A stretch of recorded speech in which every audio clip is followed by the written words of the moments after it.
8,000.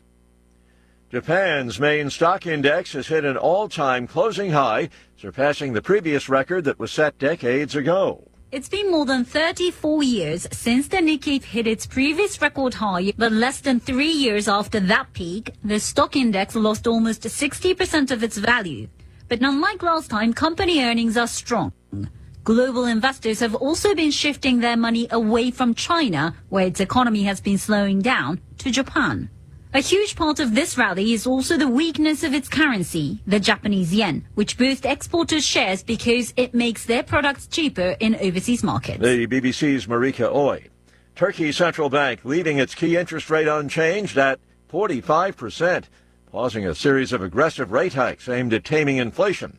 The central bank says today it's keeping the benchmark rate on hold, at least for the time being. News and analysis at townhall.com. A renewed talk of an agreement between Israel and Hamas. Benny Gantz, a member of Israel's war cabinet, has said that new attempts are underway to reach a ceasefire deal between Israel and Hamas that could pause the war in Gaza. However, he warned Israel would launch a ground offensive into Rafah during Ramadan if the remaining Israeli hostages in Gaza are not released. Around 1.5 million Palestinians are packed into Rafah near the border with Egypt after being displaced from their homes by Israel's ground offensive. About a quarter of some 130 hostages still being held are believed to be dead. They were taken during an October 7th attack by Hamas, which killed some 1,200 people. I'm Karen Shamas. Israeli authorities report that one person was killed, many other people were wounded when several Palestinian gunmen opened fire on a congested road near an Israeli checkpoint in the West Bank. The gunmen subsequently killed by security forces. More on these stories at townhall.com.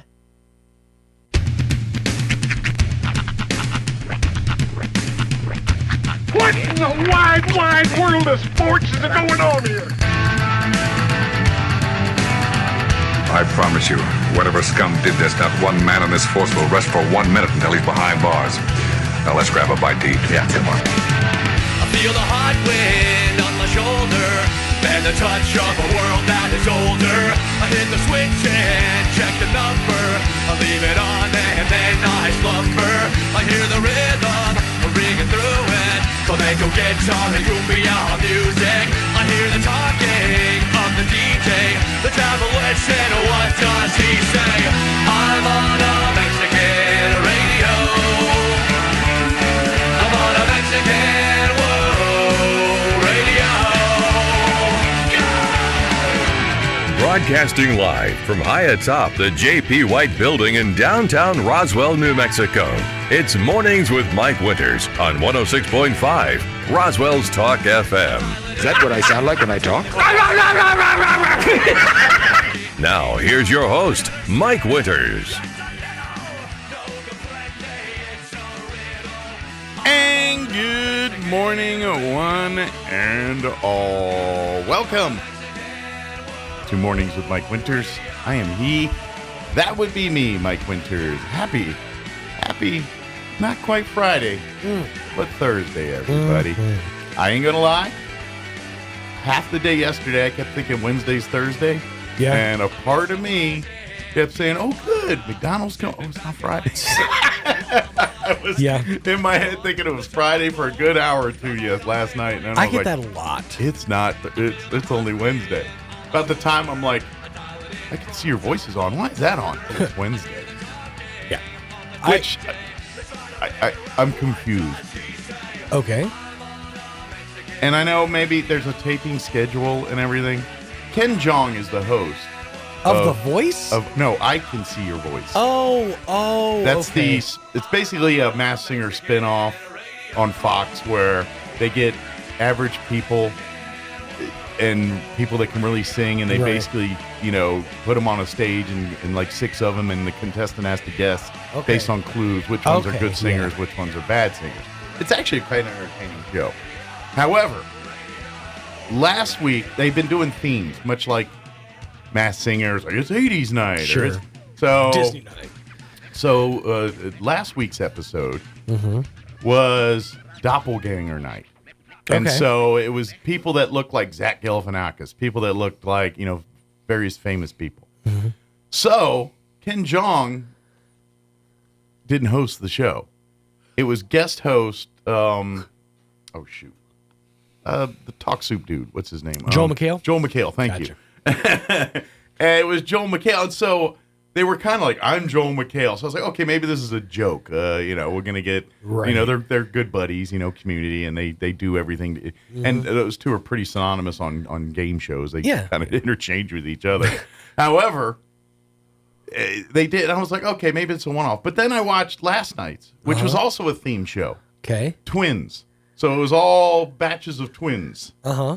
Even the contestants this time were twins, identical twins. Oh, wow. Okay. But they had Joel McHale host again, and he did the same thing. I'm, Ken Jeong. But they don't say why. I was like, okay, maybe it was for the doppelganger thing. My guess. But now I'm like, why is Ken Jeong sub on a show that he hosts when it's not a live show? It's a tape show. My guess is that when they were doing the tapings, he had something going on. Like he had another thing. Maybe I missed that. He Usually was tell sick. like Nick Cannon got COVID or something when they were filming one of the seasons of Masked Singer. So they had I can't remember who, Nisi or somebody. Somebody was filling in for him. I don't remember who it was. Maybe it was Joel McHale again. I don't remember. But you should make a career out of this. Yeah, he kind of does that. But they kind of said it during the thing. He's sick. COVID, we're rooting for you and all. None of that's going on. They just they mention Ken, but they don't say like he's on assignment, he's on vacation, he's what? They don't. So it's kind of like, what's going on? Well, here? maybe this is a thing. Like maybe they're like Ken Jeong getting fired. No, I'm thinking more of like they're doing like a 3-week run where all of a sudden like Ken Jeong will burst out on stage like, "What are you doing here? You're only supposed to, I wonder if they're testing ratings. That could be too. They're doing Q stuff and they're saying, well be. "Hey, Ken, take a day off. Let's try and see what the Q rating is on this one." I don't know if it could happen with today's sensitivities and sensibilities, but the one thing I would love to see come back is the soup. Yeah, that was. I never really watched it on the regular. I watched that show religiously, like all the little bits, like the so meaty, all that stuff was like. And I still think about clips from that show. Yeah. Like that I just can't find online. Like there's a clip from, I think it was Cops. They pulled this drunk lady over and the quote, she was flirting with the cop and he's so pretty. But then the last thing she said was, she looked the cop square in the eye and she goes, "Dongadoo balls." And that was just every now and again, it'll pop into my head. Just that dongadoo balls. Just straight faced, eyes staring at the cop straight in the eyes. How do you respond to that? He just said dongadoo balls. If I remember indeed. right, didn't Netflix try to bring back the soup? They did, and it didn't work very well. Yeah, because if I remember right, they tried to Netflix it. You can't really make fun of people anymore. Yeah, it's a very timely show, and you don't watch things for timely. I mean, yes, kind of, but not like the day of timely. Right. And that Talk Soup was kind of one of those shows, and Netflix viewers aren't those kind of people. That's true. It's kind of hard to round up the week's viewing when you can just watch whatever, whenever. It's like watching the news on tape delay or something. You know what I mean? It's kind of. I think just the idea of watching Joel McHale quip on things. I think that was Tosh.0 before Tosh.0. Yeah, exactly. Yeah, but Tosh.0 focuses more solely on clips on the internet, whereas the Soup was talking about celebrities and stars and dumb people on the internet. Yeah. You know what I mean? But I watched the Soup like 3 hosts before Joel McHale. I was way in back in the day. Yeah. Like when it was like Hal Sparks was like hosting and I remember when the Joel McHale show started and I was so excited for it to come back and then they canceled it. Did they ever get what was his name? Oh shoot. The other guy from season 1 of American Idol. Was Seacrest. I forget his name now. Yeah, it's going on my head. Brian Dunkelman. Brian Dunkelman. That's it. I was like something weird. Something weird. Yeah, Brian Dunkelman. Dunkelberg. God, I feel bad for that guy. Like that guy's like, nah, I don't think this thing's gonna make it. I'm gonna go do something else. Should have hung out, man. We're gonna Seacrest is arguably the biggest, richest radio guy in the world right now. Now, in fairness, there's the other side of that coin. Is Dunkelman has to look and be like, oh, at least I don't have to work 13 jobs. Yeah, but he also is like, how am I going to pay for my Tesla? Yeah, sure. Well, the Netflix show had Paul Feig, who was a producer of the Ghostbusters 2016 movie. Oh yeah, he's kind of I'd say he's like you know what, I kind of look at him and his group is kind of like the next generation of Monty Python a little bit. Like he's the guy he's kind of insane, British and all that, with probably was as a kid watched all things Monty Python. I feel like Paul and like that group is like the next generation of that. If you're talking about the next like that like troupe style, I have to argue that it's the group that does like the Mighty Boosh is one example. Yeah. The IT Crowd is another. Like it's all basically these same people. Yeah. But specifically like now, it's What We Do in the Shadows. Yeah. Matt Berry. But I would even like it's like yes, they're the layer below the layer. Like just because of the ages and everything, I think they're Paul and them are a little bit older. That's true. That is true. I think it's all the same tree, just slightly younger branches. Yeah. If that makes sense. But But just it's all kind that of same British I do. humor. I think it's Python influence. That Python adjacent. Yeah. I do appreciate that style of humor. Like I do too. really do love British. I do too. British humor. Sometimes it falls on deaf ears, but occasionally it hits you out of left field, and you're like, "Whoa, Right. that was." And you're like, "I'm not sure if I'm offended or what. That was just whoa." And they're more into the physical comedy than Americans generally. I mean, not always, but. Because, I mean, Chevy Chase made quite a good living on pratfalls, but ask Jim Carrey about pratfalls. It's like, but it's like French people are super into like, just for laughs, like he fell into the puddle. Yeah. And that whole thing. But yeah, no, it's British humor. It definitely has a certain level of like just complete dryness. I think French and French Canadians are more into prank humor. Yes. Like I very see much. a lot more of the prank humor going on in like French part of Canada or France, and the ones that are really annoying. Like that, it makes sense though, because when I think of like mimes and stuff, I think French. Right. And there is no person on the planet that says I love a good mime. I've never heard that ever, I gotta ever. I gotta imagine mime school. Well, those people, it's dropped every people now and want to again. be mimes, but they're not right. They're not right. Yeah. No, By the way, I before we get anything, I learned something on TV. A man taught me something on TV. A man, a grown man. Man taught me something on TV. All right. So I was watching. I turned on the Fox channel here this morning, and one of the little windows they were showing, kind of like in the background, like we're monitoring kind of thing, was I guess there's something going on in like Parliament or courts or something in Netherlands, and so they're showing. I'm not hearing audio. I'm just seeing a visual. Right. So they're showing like their Parliament or Congress, and they're all wearing their like robes and suits, things, the black suits and all that. But I learned they had a bald man. That was predominantly talking throughout the. And I learned that now that I too am a bald man, I should stay away from robes that have the white bow tie, flashy, frilly things. Oh, like a poofy shirt. Yeah, but it was like a bow tie, but on steroids. It was a little more frilly. Why? Because no bald man looks good in a black robe with the white bow tie frilly thing. You either look like a British supervillain, or you look like some reject from like a Beetlejuice Baby Huey party. Okay. Now, None of these are good visuals. I do feel compelled to ask you, in what scenario would this be an issue for you? I don't know, but now I know. But now you know. If someone says, "Hey, could you put this on?" I'm like, "No, I've seen bald men wearing that. They look ridiculous. I will not wear that." No. The only problem is what you need is a powder wig. That completes the look. Right. You need a curly powder I wig. do. So that would be the only rule if I have to add the wig. And also syphilis. If you can get all those things, it will truly be 1758. but will you wear the frilly pirate shirt from Seinfeld? Yeah.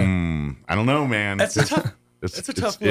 It's to be honest, I would need the kerchief bandana over the top. You're finally in a position, or you're in a position that you haven't been in a while, which is now you have to actually style your look on your head based on your there's certain looks that you can't really pull off. That's right.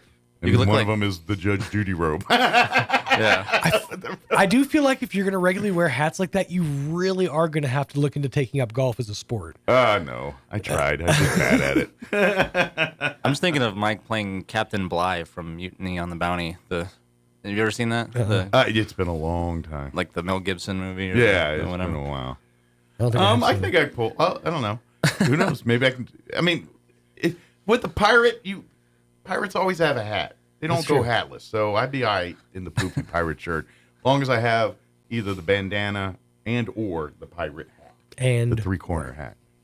Yeah.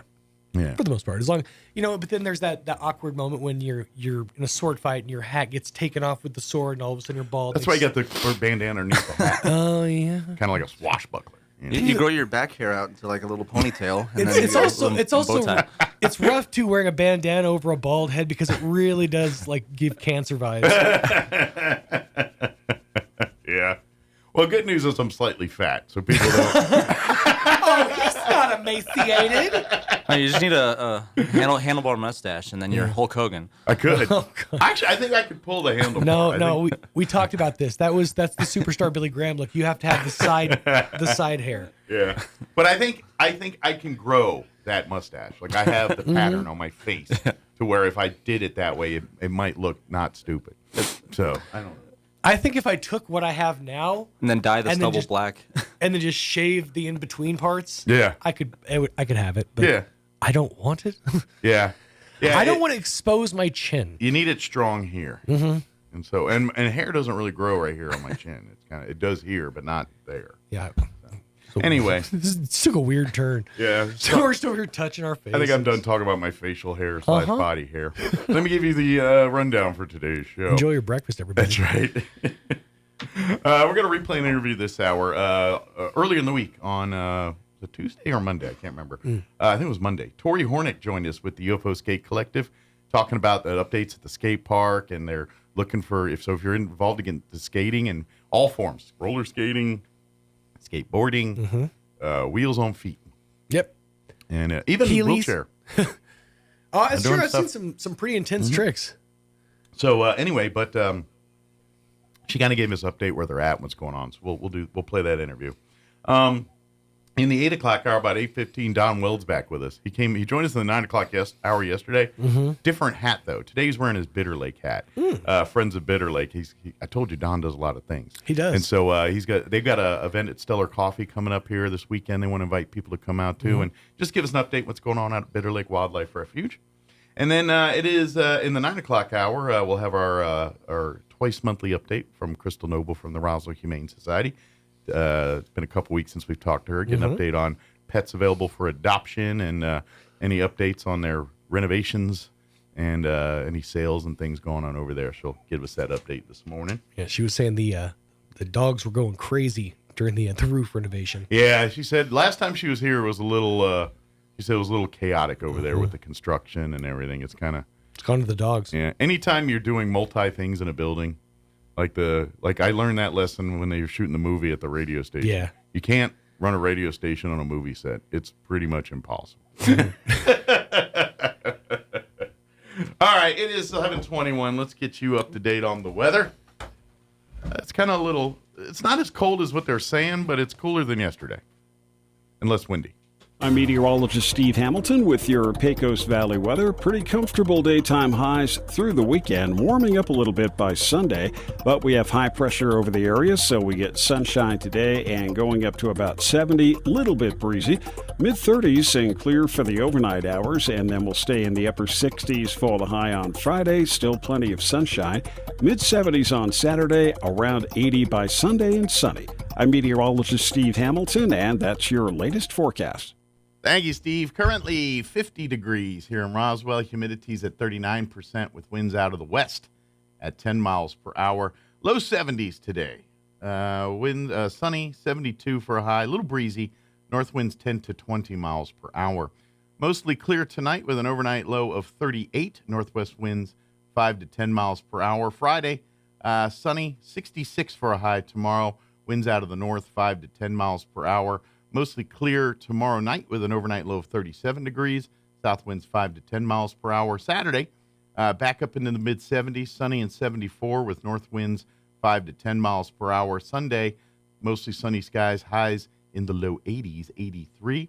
And then Monday, when you head back to work and school, windy, patchy blowing dust and all that, but highs of 83. And then looks like 70s for Tuesday, back down to 60 on Wednesday. But it looks like it's going to be windy and breezy, at least the first half of next week here. So we'll see.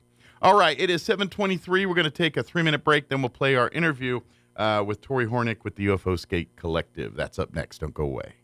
Can't hear as well as you used to? That can happen to the best of us. But when you can't hear people speaking or birds chirping, it's time to take action. That's when it's time to call Howard Allman with Here on Earth Hearing Care Center. Howard has been helping people hear better for over 55 years. Howard is who helps the Artesia seniors with servicing their hearing aids of all makes with free cleaning and hearing evaluations, and he's ready to help you. Howard can share with you information on Audibel Intrigue AI hearing aids with many features you might not expect a hearing aid can do, such as using your hearing aids to stream calls, music, and more. Plus, health monitoring, count steps, even fall detection, all built in. Meet face-to-face with someone who can help you choose the right hearing aid for you. Call Howard at 575-622-0375, and he'll be glad to set up a time to meet with you. That's 575-622-0375 for Howard Allman of Here on Earth Hearing Care Center. At Richland Motors, it's never been easier to sell or trade your current car, truck, or SUV for a newer model to hit the road in. Even if you don't purchase from Richland, they want to buy your vehicle for top dollar. But if you do buy from Richland, don't forget, they're the home of the powertrain warranty for life. That's a whole lot of confidence for you. See Richland for details. 2nd and Sycamore and 1309 Southeast Main. The Calico Cow Fabric and Gift Shop invites you to move on in and check out the fantastic selection of threads, fabrics, and patterns. Take advantage of a huge sale on Brother sewing machines. If you just want to tune up on your own machine, bring it on over for in-house maintenance. And with free lessons at the Calico Cow, you can learn from some of the absolute best. Let's keep the tradition and art of sewing going. The Calico Cow Fabric and Gift Shop, 200 East College in Roswell, right behind Farley's. Want to know how? Come see the cow.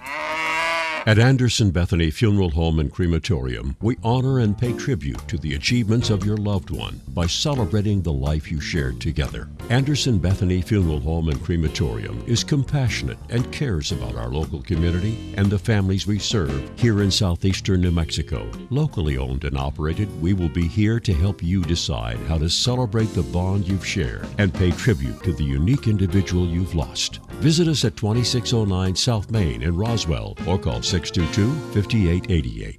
Foot and ankle problems are often agonizing, but they don't have to be. At Artesia General Hospital, we're passionate about helping every patient return to optimal mobility with confidence and comfort. Our board-certified podiatrists, Dr. Jennifer Chow and Dr. Michael Krupa, provide a full spectrum of services ranging from routine foot care and pain relief to customized treatment plans and leading-edge surgeries. Visit artesiageneral.com/foot care to request your appointment today. The inventor of Pringles is buried in a Pringles can. I wonder if they got their hands stuck putting them in there. Here's Mike Winters.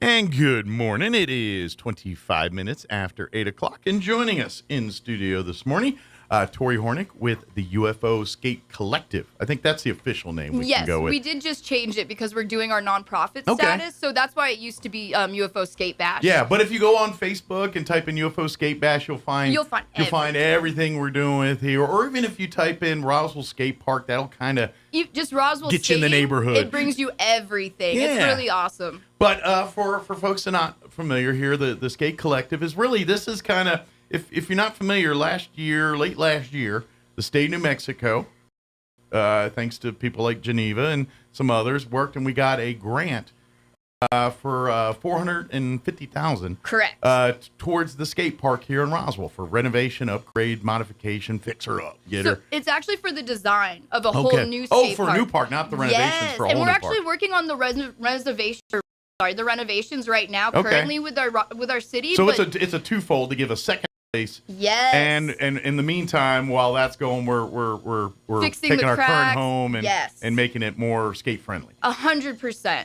And so right now, what that grant is actually going to be used for, it's going to be, so it's a $450,000 grant that goes towards the design. And right now, the city actually just approved the bid, or they accepted the bid we received from Bohanna Houston, which is going to be the city contractors and the people that basically are going to set up our location for the new park. And then also we're going to be doing 4 meetings for community input on design, because that's the important part of this skate park. You want to put it in a place where people yes, are going to access it. Yes, we want them to actually feel pride when they come to this skate park. And by having them give input and, actually help with the designing of this future skate park and the skate complex and everything, they'll, it'll actually show that they, you put more care into something that you actually help with, you know? And so we definitely are going to have 4 of those meetings, and we really do. We haven't picked the days yet just because Bohanna has to reach out to our city. They are planning the days right now. Well, but anytime the government gets involved, it takes a little bit longer. It gets a little more glacial. Yes. A lot more red tape to 100%. navigate through. Yeah. But we are looking for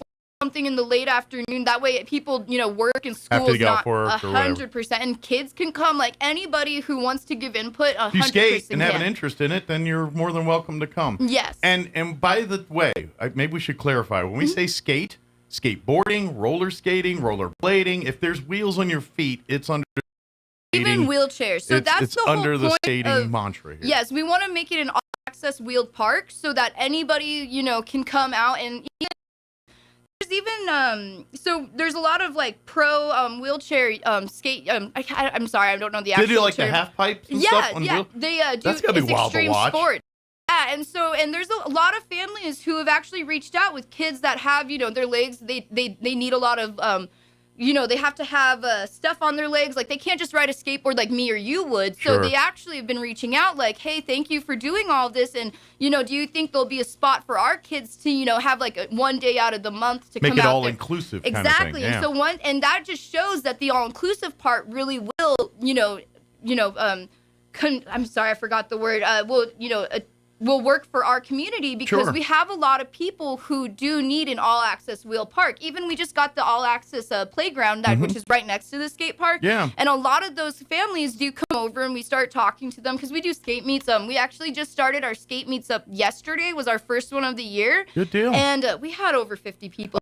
I saw some pictures online. Looks like there was a bunch of people there was out there. A bunch of people. And you saw everything from roller skates to rollerblading We even had to people boards. from Carlsbad, too, Good on deal. roller skates that came out. And then inlines as well. And so that's really what we want to show our community, is that there's a place for everybody. And even if you don't know what you're doing, this new park that we're getting is going to have advanced sections for our, the advanced skate. But more importantly, it's going to have beginner sections as well. It'll have street beginner sections and vert beginner sections. So people that want to work on their advanced tricks, they can do it in a place where they don't have to worry about the people kids in the being way. in the way. But if people are trying to learn the sport, they can do it in a place where they're not in the way of the 100%. And that's really important, because a lot of times, people are afraid to go to the skate park or like even learn just because they don't want to get in people's way. And it's kind of like the gym. Exactly. If you're going to the gym for the first time, you're intimidated because you see the muscle people. I'm the same way. You know what I mean? And so it's no different at a skate park. You got your Tony Hawks rolling around out there. Yeah. And you're like, I'm nowhere near and Tony Hawk. And that's the thing too. A lot of our advanced skaters here, they are so talented, but unfortunately they only can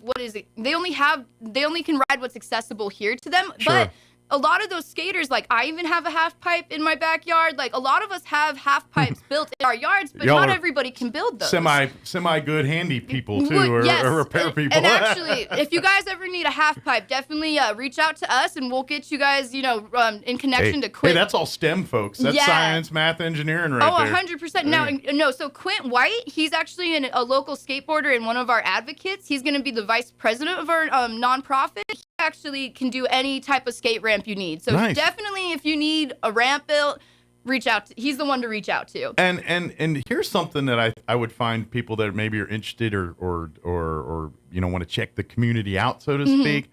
I would offer this is it's because skating, it's popular but niche at the same time. 100%. If that makes sense. And so what you mean by that is a lot of people are interested, but the people that really kind of live the lifestyle that skate as a regular part of their life. Mm-hmm. It's a family. It's it's also something they're passionate about. And people that are passionate about something love to share their passion with other people.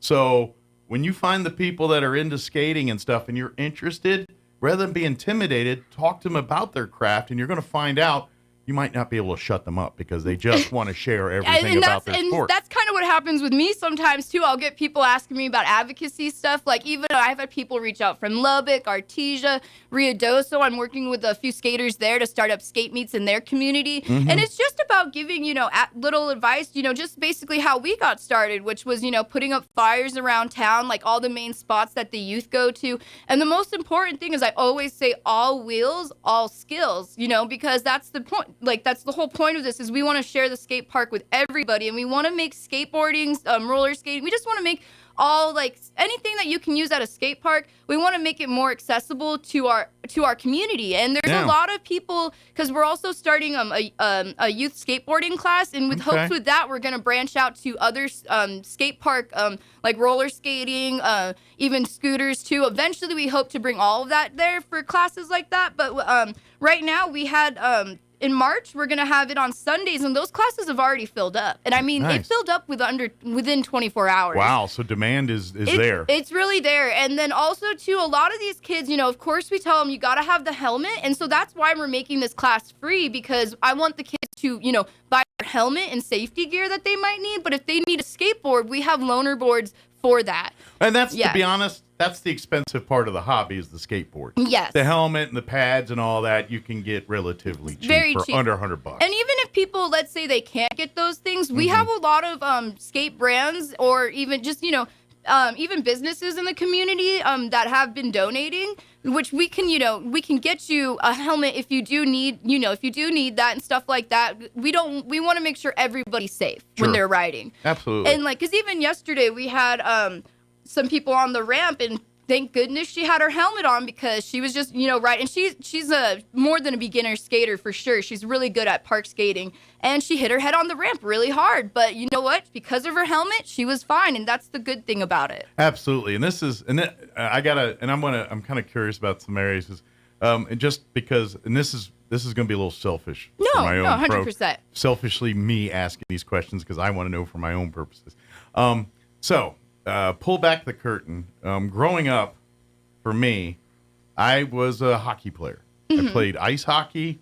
I played roller hockey. I played hockey running around on my shoe, all forms of hockey. Yes. But roller hockey was one, and we'd be on inline skating. I call them rollerblades because I grew up from a generation where pretty much they're all, it's like Kleenex. Yeah. They're all the rollerblade brand was the king brand at the time. I don't know if they still are. They still have brands, or there's still a big brand out there. Good deal. Matter of fact, I own a pair of rollerblades in my closet that I've owned for about 20 years. That if I serviced, are probably those are still good. Yeah.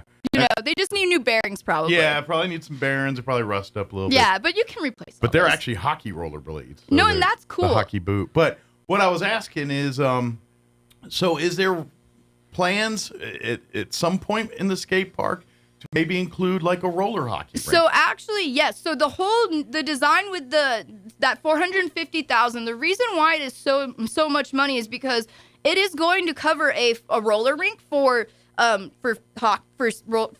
hockey, basically, and then also for roller derby as well, and then just like for roller discos, because that is one thing that, since I've started the skate community, everyone's been asking, can we do like a roller disco? Like, can we have, Sure. And then even the hockey. I've had a lot of guys ask, because even my boyfriend, he does the skating sport, too. They love it, and anything they can do on wheels, and it's something that they enjoy, like, for example, ice hockey. You can't do that all year round here in New Mexico, but you could do it all year round, on roller skates. Sure. And here's the thing, too, is if you go to other parts of the country, and I'm talking not even not even big cities. Or up north.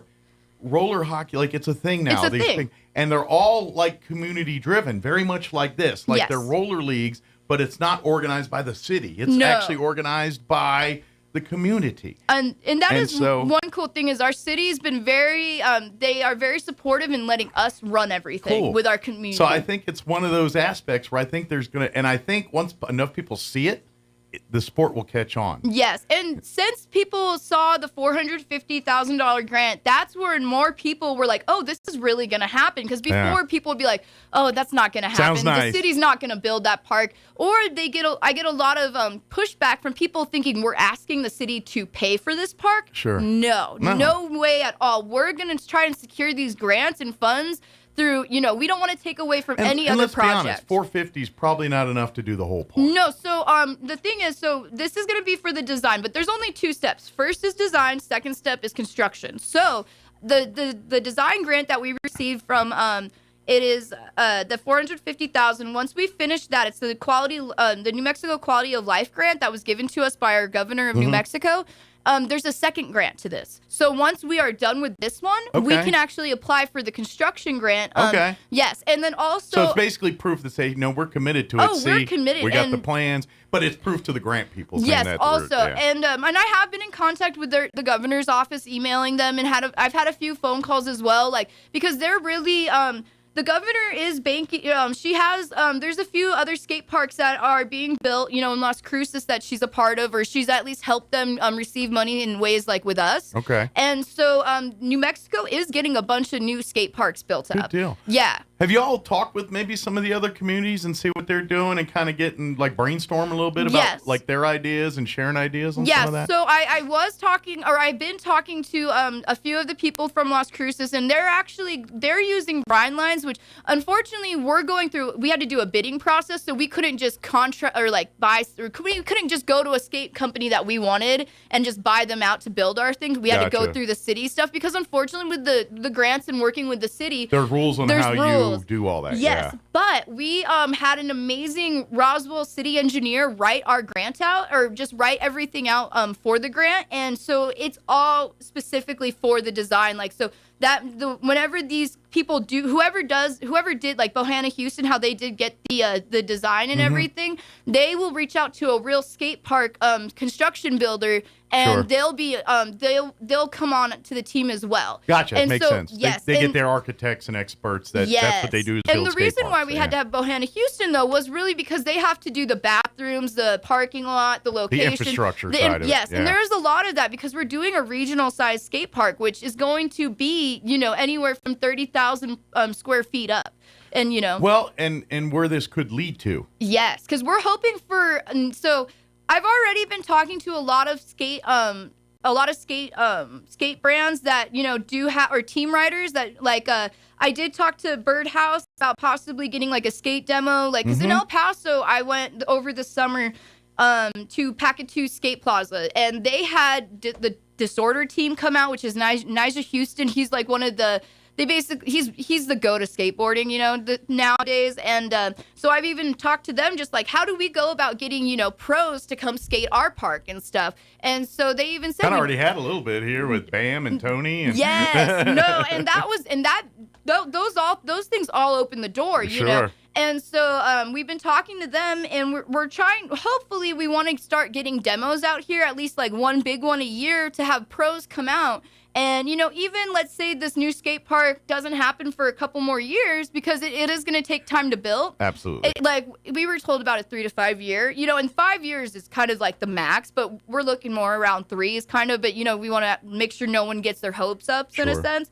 But we've even been talking about for the UFO festival, can we get a skate demo for that? Because we actually, last Chile, I think it was the Chile Festival, we had local skaters, our advanced skaters, go out and do a skate demo. And it was really cool. We had a bunch of people watching, and we brought our own ramps out and everything. We made a little skate park just right next to the courthouse. And so we could do things like that with the pros. And, we can even bring in bigger ramps and stuff. Well, and I would even fathom, if you build this skate park gets built out, if they kind of build it right and do a thing, it could be a place, we're hoping, depending on the the infrastructure side of it, yes, where they could host regional X Games style level events there, where they're actually bringing in a draw of people from outside of the state to come for the weekend. And, who knows? Maybe they do it around the UFO Because we have the festival. hotels to supply that. Like, I work night audit in hotels. That's why I'm able to do all of this, you know, during the day.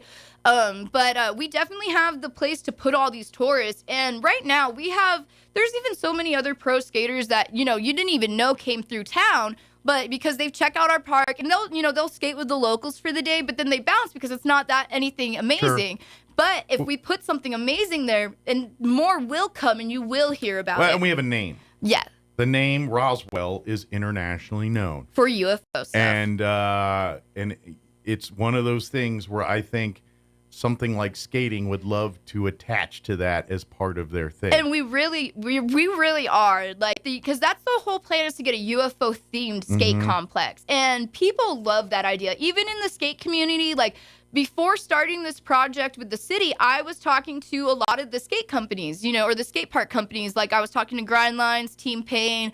I've even been talking to New Line, and these are like the people who build, X Game parks, event level type parks, and they're, the top 5 skate parks in America. I reached out to all those builders on those lists. Like, I was like, I want the best. I want to know what to do, what not to do.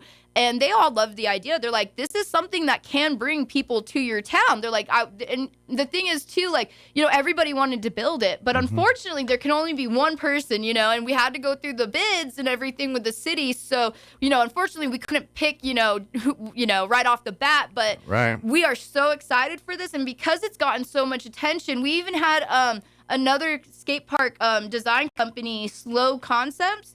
Now, they're in Poland. So this guy was super rad. He's like, let me design you guys a concept design for free, just so you could show your city officials what you're asking for. And so they did do that. And he made sure it was under 2.5 million, and all that stuff. Kind of meet their parameters that they would be, kind of be attracted to. Yes. Yeah. And since I have posted that too, we had so many pros saying, I would love to skate, skate there.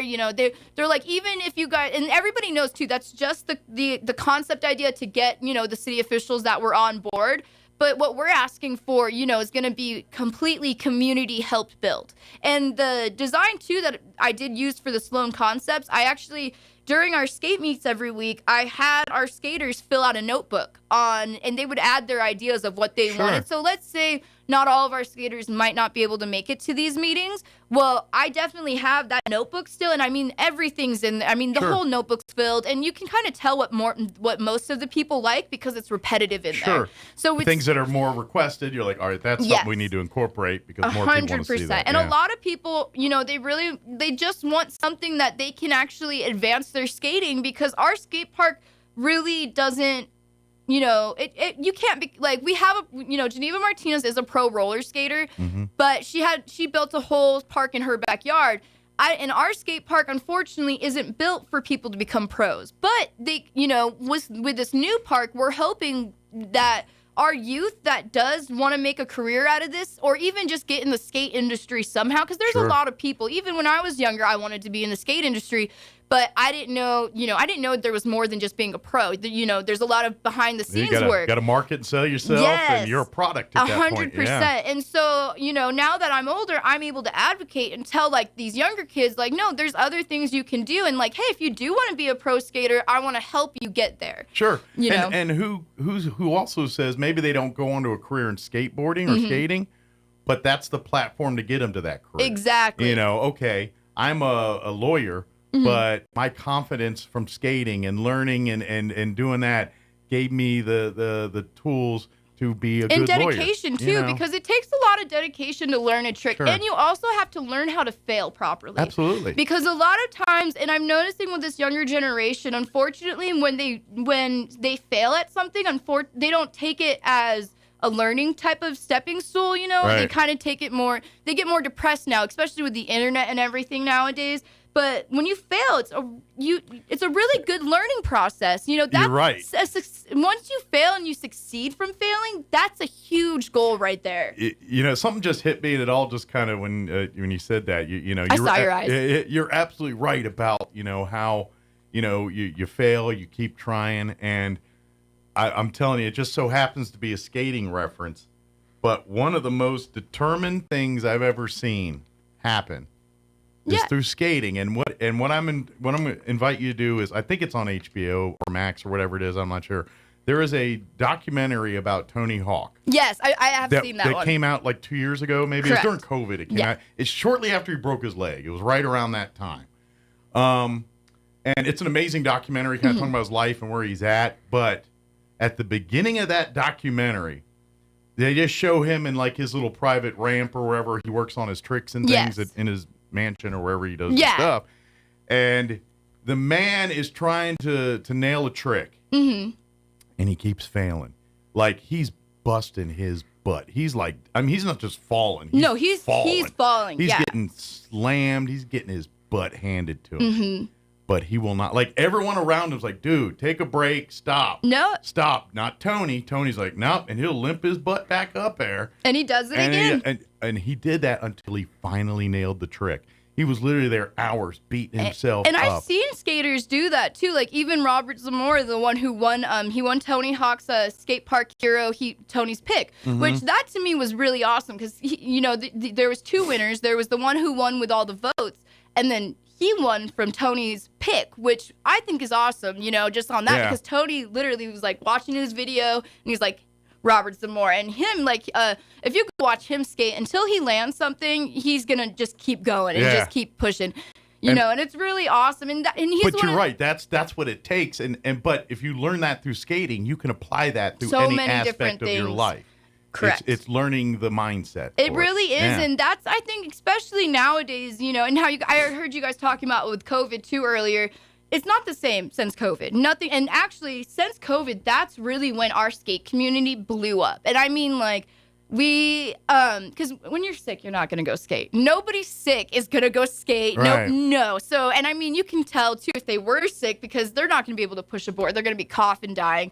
But yeah, you need your lungs. You really need your lungs, And so during then, and my son was a newborn, and we would bring one of those like little Tykes Playhouse swings and attach it to the tree, one of the trees there. And there would be 100+ people just skating out there, and it was just really cool because we'd have barbecues, we'd have people get all together.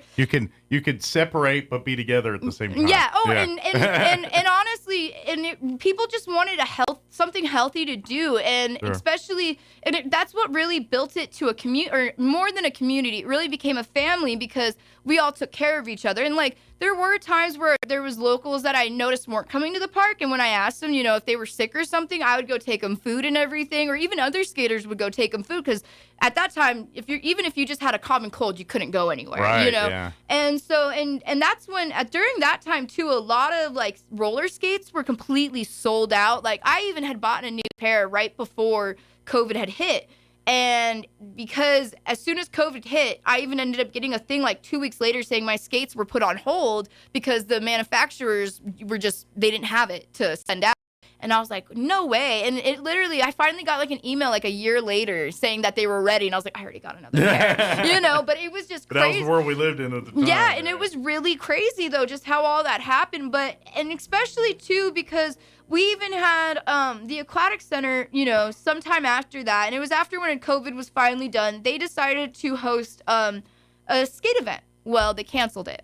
And nobody knew. We all were out there. Like, they posted it on their website, but unless you're, posting a flyer at the skate park, right. But they're not skaters. They don't know. It was something they tried to do, and it was really nice that they tried. But unfortunately, a lot of kids didn't get the memo. So that's when I was like, we need to have an event because these kids were just out there waiting to win prizes. And I mean, this was the first. They're ready to have fun and learn and get introduced into the sport of skating. And this was the first skate event I think our city had done since I'm 32 now. And the last one that I recall before this was when I had just turned 18. So that's a long time for our city to kind of ignore, the skate community.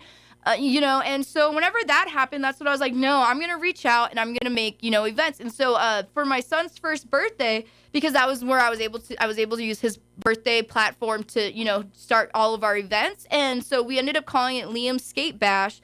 And that's how the whole UFO thing, or we ended up replacing Liam with UFO. But we ended up having like 40 to 50 people come out. We had a bunch of skaters, and all I did was email all these name brands, and they sent us a bunch of skateboards. Like, I mean, I had at least 20 skateboards the first year to give out. And I mean, everybody first, second, and third, I wanted it to be completely fair because this was the first event that most people haven't ever done an event. So I wanted to make sure if they won first, second, or third, they all went home with a new deck. Sure. You know, that it was pretty fair, except like, of course, first place got the first place trophy, but I wanted to, you know, give back to them because they really haven't had anything, especially seeing them, you know. You're cementing that passion for the sport. Yeah. And if they're there with their first skateboard. Yeah, and it deters they're them gonna remember too. it the rest of their life. You know, whenever they like think, oh, we're gonna have an event and it got canceled, they don't show back up for the next one. But since then, we have, you know, multiple events a year now, and people always show up. And let's say they can't make it to one, they definitely come to the next one. And that's one thing is we want our kids to, you know, in this community to be able to depend on us. And there's not, even last year, I know like the volleyball teams for the Roswell were getting cut, you know, and stuff like that. And we should be adding more. We should be able to expand our youth programs, not remove them. And that's why with this skating, so in March 3rd is going to be the first skateboard class that we do for the youth.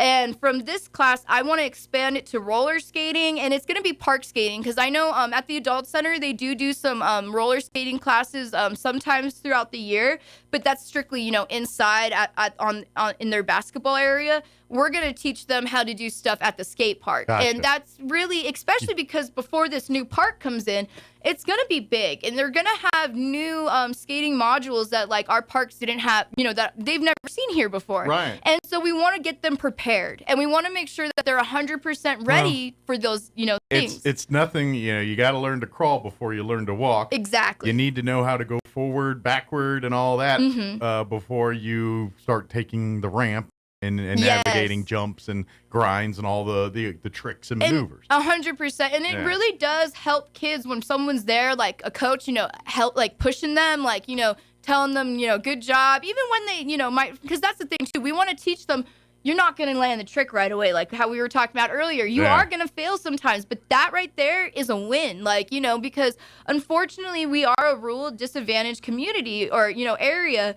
And unfortunately, we have a lot of at-risk youth, and we have a lot of displaced youth right now. And that, it's a real big bummer, you know? And these kids really do need something fun to do that's free. And like I said earlier, too, if they can't even afford the helmet and that's the only thing stopping them, we will get them a helmet somehow. And shoot, we can go to the thrift stores around town. I'm sure one of them and we do get donations for stuff like that, too. Like, I have given out helmets, but if I don't know, then I can't do it, you know? So that's one thing we're really hoping to do. I'm a little old school, and we never wore helmets when I played as a kid and all that. Is it a law now? Or so it's not, but just because we're becoming a nonprofit and we're getting obviously you want to promote safe, but I just didn't know if it was legally required. So some old hat is out there at the skate park, and he's like, I'm not wearing a helmet today. Actually, so we even have this nice little old lady. She comes out every Sunday we're out there. I mean, she's been doing this for over 2 years. She comes out, she tells us all, God bless you. She's so sweet. She'll even pray for those, you know, she's the nicest little lady that comes out. And it's really cool to see, you know, people in the community do that, because you wouldn't expect, you know, somebody, you know, in their 70s just to come out and tell all the skaters to have a good day. Because, you know, unfortunately... You're thinking that, get off my lawn. Not yeah. And unfortunately, you know, skaters have had a really bad rep in Roswell for a long time. And just in you know, America in general. Thing. It's, you know, the 80s movies, they're the rebels. 100%. They're the, you know, and that's what... And yes, unfortunately, there are some bad apples. But in our community, like, when we do have a bad apple, we try to get them to, you know, try to undo the wrongs that they've done. And if they choose, like, you know, unfortunately, one time we did have an incident where, you know, we gave the kids an opportunity to either publicly apologize, since it became a public, you know, situation, but they chose not. Like, all they had to do is, you know, apologize publicly, pick up some trash, you know, just once, and then repentant. Yeah, and they could still volunteer in our community, but they decided not to. So unfortunately, you know, we have had to do that with some people, but it's all about being a whole with the community. Like, just because we're Roswell skate community, we're still Roswell's community. So everybody in it, you know, I want to make sure that everybody likes us. Every group activity always has those. How many times you go to a baseball game or a soccer game and one of these incidents happen? It's no different. let's face it, anytime there's competition and it's something, it happens sometimes. People get their tackles up and they're ready to do. And it's really, and I do want to say too, it's really cool because we haven't had many of those scenarios. Yeah. And that's what gets the spotlight when of course. People. Yeah. Oh, there's even a news interview talking about how the skaters were destroying the skate park, tipping the porta potty, and all this stuff. And we recently got the porta potty back out there. We found out it was the wind tipping it. Yeah, because people were out there when it happened for once. But now, because we have people in the skate community who talk to this, the city officials, we're able to advocate and talk for us, like saying, hey, no, it's not people pushing it. It's the wind. Now they know, so we're able to fix it. And I do have to say, like Christina Arnold, she's been one of she's been a huge help. Even Jim Burrs, he's Parks and Rec. He's been amazing too, because he actually is helping us right now. We've been working on murals at the skate park just to deter graffiti artists. Absolutely. And it has that should be a collaborative. I think instead of sending away the taggers, invite them to come to do art. Yes, and we have done that. Yeah. And so the only thing, though, and it's still open, too, if anybody wants to, submit a big mural, they just have to have proof that they've done that type of artwork before. Sure. And just because... Whether you know what you're doing a little bit, don't come up there with your stick figures. Yeah, because unfortunately, spray painting in New Mexico in the wind can be a little difficult. There is an art to that. Yes, and it really, and I've even seen these graffiti, like when they're out there, like with our project, and I'm like, oh, this wind, how are you doing that right now? And I feel so bad sometimes, but they create beautiful things because they know what they're doing. Sure. And all you have to do that is just reach out to me through Facebook, Instagram, whichever, even my number's somewhere on there. Could be your platform. Yeah, just any of the platforms. And good morning. It is 25 minutes after 8 o'clock, and joining us in studio this morning, Tori Hornick with the UFO Skate Collective. I think that's the official name we can go with. Yes, we did just change it because we're doing our want to know the fans. And good morning. It is. Anybody wants to come out just to, do just especially to support. If you knew them or want to know the family and want to show your support. Yes. Or if you just want to come and be a part of the skate community. Yes, because we have a skate jam. Yeah, absolutely. Yeah. But definitely, and again, look for UFO Skate Collective or UFO Skate Bash on Facebook. You'll find it, and then you can get in touch with Tori and the rest of the collective there. Yes. So, thank you so much. Anytime. We'll see you next time, okay? All right, awesome. All right, it is 8:58. Quick break before they make me play the news. Don't go away. Collective or UFO Skate Bash on Facebook. It'll find it, and then you can get in touch with Tori and the rest of the collective there. Yes. So, thank you so much. Anytime. We'll see you next time, okay? All right, awesome. All right, it is 8:58. Quick break before they make me play the news. Don't go away. News this hour from townhall.com. I'm Rick Thomason. Tens of thousands of cellular customers, many of them using the largest carriers around, are dealing with outages this morning, and they have been for hours. The trouble first surfaced around 3:30 this morning Eastern Time. The outages spread across the country, extend north into Canada as well. The cause? At this point, that's a mystery. With the presidential election less than 9 months away and the border crisis top of mind for so many voters, the White House is exploring options President Biden could deploy without congressional approval to enact a crackdown at the southern border. 3 people familiar with the deliberations say the administration is considering using provisions of federal immigration law that former President Trump repeatedly used. To give us the most secure border perhaps ever, that's correspondent Ben Thomas. President Biden has canceled another $1.2 billion in student loan debt. Claiming that he has nothing to hide, presidential brother James Biden has gone before the House Oversight Committee, insisting that Joe Biden had no involvement in the family's business dealings. The private interview, part of the House Republicans' impeachment inquiry. In Spartanburg, our correspondent Joey Hudson has been talking with some early voters in the South Carolina Republican primary. And he says that Nikki Haley's home state is brimming with Trump supporters. In fact, I've had a number of people tell me that they showed up today in early voting to be sure that President Trump wins, and they're not too fond of our former governor. Haley insisting that she is going to stay in the race regardless of the outcome of Saturday's primary in her home state. The polls give former President Trump a large lead over Haley in South Carolina. The Wall Street rally rolls on. The Dow is up 350 points. The Nasdaq 363 points higher. More on these stories at townhall.com. Here's an important message from the Diabetes Solution Center. Do you like pricking your fingers to test your blood sugar levels? No one does, but it's important to maintain your health. And now, by wearing a small remote device called a continuous glucose monitor, or CGM, you don't need to prick your fingers anymore. It's easy to use and helps you make more accurate diabetes treatment decisions. If you are testing your blood sugar 3 or more times daily, injecting insulin, or using an insulin pump, call the Diabetes Solution Center right now. And if you have Medicare or most major insurance coverage, you may be able to get a new CGM at little to no out-of-pocket cost. Shipping is free, and we'll even bill your insurance company for you. If you are testing your blood sugar 3 or more times daily, injecting insulin, or using an insulin pump, call the Diabetes Solution Center right now to learn how to end the painful finger sticks and get your own continuous glucose monitor, or CGM, at little to no out-of-pocket cost. Several European nations and Canada used speeches at the start of a G20 meeting in Brazil to condemn Russia for the death of a leading opponent of Vladimir Putin. Russia's Foreign Minister Sergei Lavrov was sat opposite David Cameron at this meeting, in which the UK, Germany, France and Canada, among others, called Russia out directly for the death of Alexei Navalny, naming him to the room.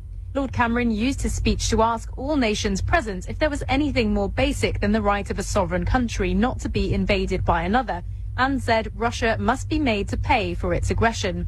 Lord Cameron told me that Mr. Lavrov looked away and at his phone at points during criticism of his country, and that he dismissed allegations that Russia had murdered Alexei Navalny as a fabrication. The BBC's Ione Wells.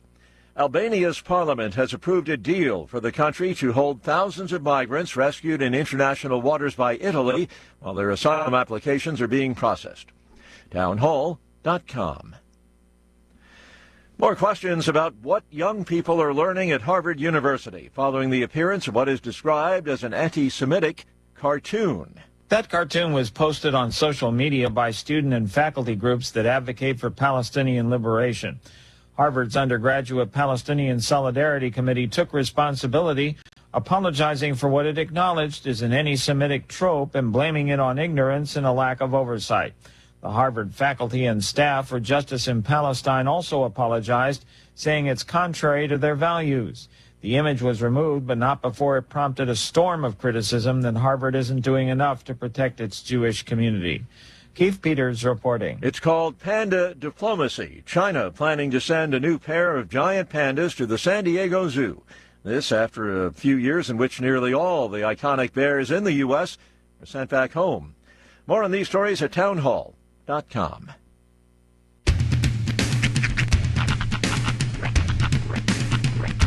What in the wide, wide world of sports is going on here? I promise you, whatever scum did this, not one man in this force will rest for 1 minute until he's behind bars. Now let's grab a bite to eat. Yeah, come on. I feel the hot wind on my shoulder and the touch of a world that is older. I hit the switch and check the number. I leave it on and then I slumber. I hear the rhythm ringing through it. Flamenco guitar and cumbia music. I hear the talking of the DJ. The travel listen, what does he say?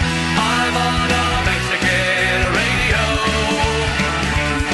I'm on a Mexican radio. Broadcasting live from high atop the J.P. White Building in downtown Roswell, New Mexico. It's Mornings with Mike Winters on 106.5 Roswell's Talk FM. Is that what I sound like when I talk? Now, here's your host, Mike Winters. And good morning. It is 6 minutes after 8 o'clock. Welcome to hour number 2. The deuce. Mornings with Mike Winters right here on 106.5 Roswell's Talk FM. He deuces and out. Sometimes he with Mike Winters right here on 106.5 Roswell's Talk FM. Happy Thursday, everybody. For some of you that had the Monday off, might feel a little weird. Although I didn't have the Monday off, and it's still Everybody feels weird. wants I swear, all cheap day. airfare. Not all but day, where half do you a day find yesterday, I it? swore You it was call Thursday. low-cost airlines. Their prices are direct from the airlines, and they're so today's low actually you Thursday.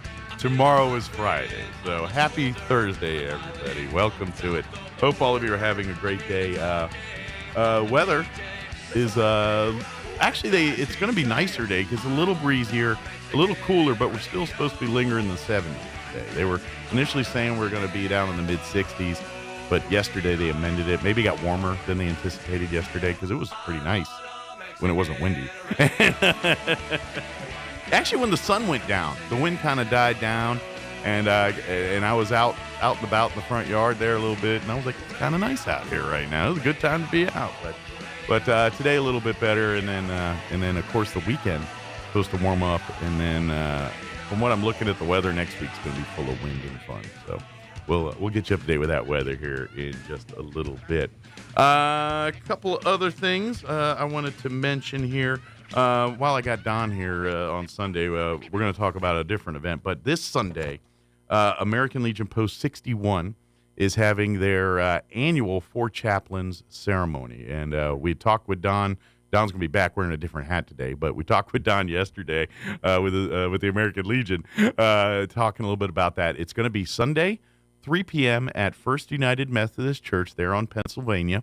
It is completely free. We ask that you come. We're not going to ask a lot of time from you. We should be in and out in about an hour. We should be wrapped up around by 4 o'clock, I think.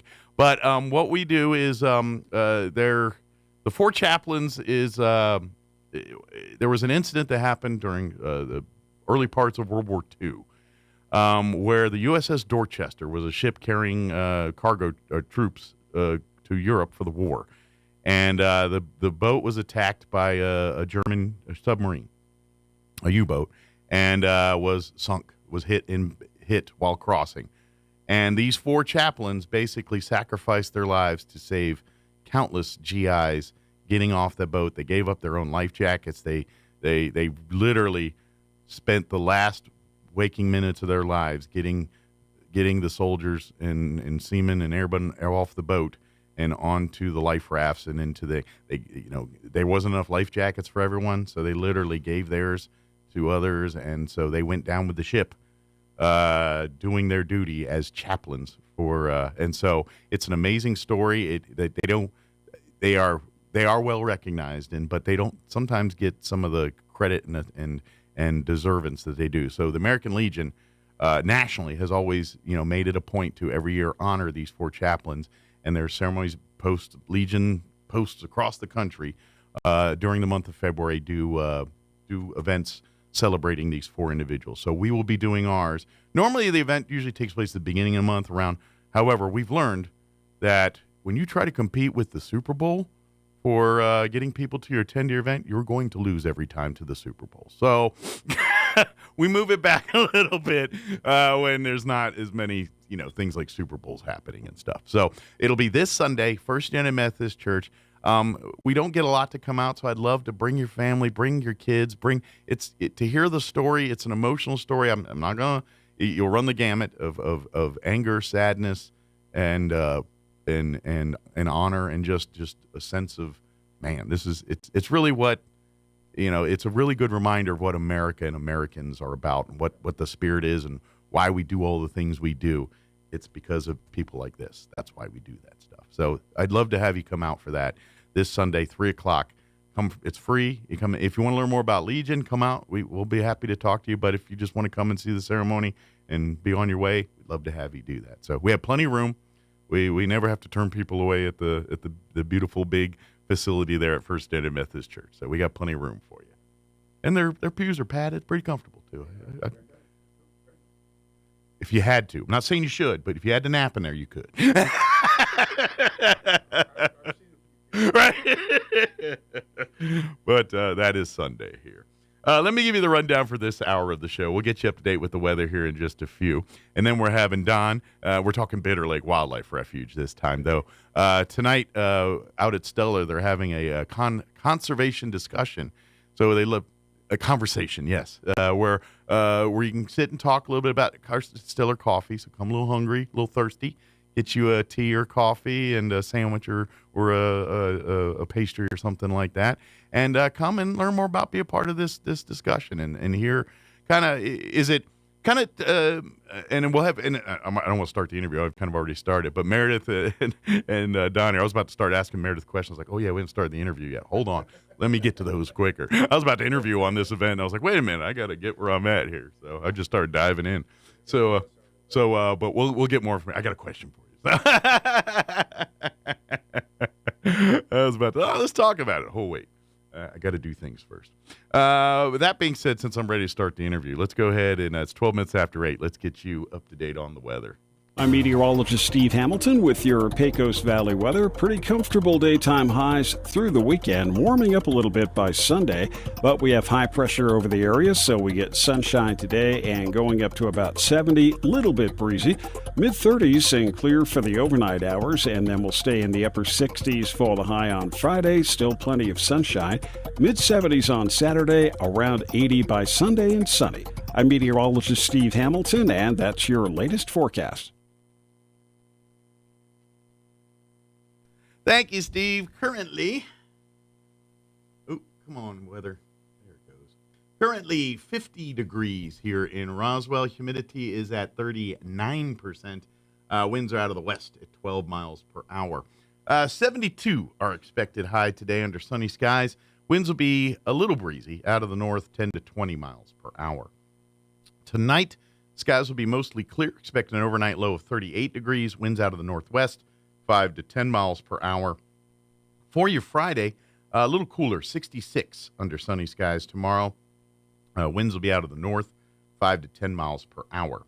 Friday night, mostly clear, overnight low of 37 degrees, south winds 5 to 10. Saturday, sunny skies, back into the 70s, mid-70s, 74 for a high there. North winds 5 to 10. I dare you find a better weather day than Saturday. Sunny, 74, 5 to 10. If you complain about that day, you just like to complain. That's all I'm saying. Saturday night, partly cloudy, 43 for an overnight low. Warm overnight there. And then Sunday, we'll be back into the 80s, mostly sunny, 83. Sunday night, mostly cloudy, 50 for an overnight low. You might be wearing shorts overnight, 50. Crazy. And then Monday, it's going to be warm, but the winds start kicking in. Could see the patchy blowing dust Monday afternoon, mostly cloudy, and they say breezy, but when I see patchy blowing dust, I don't think that's breezy. 83 is the high there, and then it looks like it'll be 73 on Tuesday, but then we drop down to like 60 on Wednesday of next week. So welcome to New Mexico, folks. If you don't like the weather, just wait. It changes pretty quick. All right, it is 8:14. We're going to take a 3-minute break, and then we will talk with the folks from Friends of Bitter Lake Wildlife Refuge. Don't go away. So what do love and onions have in common? Well, they both can make you cry, and both are on our mind right now. Hi, this is Jim Gill from Roswell Seed Company. February is a time for roses and chocolate kisses, but it's also time to plant onions. Yeah, I know, you were wondering, where is he going with this? Growing your own onions is easy and fun, and we have everything you need to get started. So when you think of love, think of onion. Just be sure and bring along a few breath mint. Yes, dear.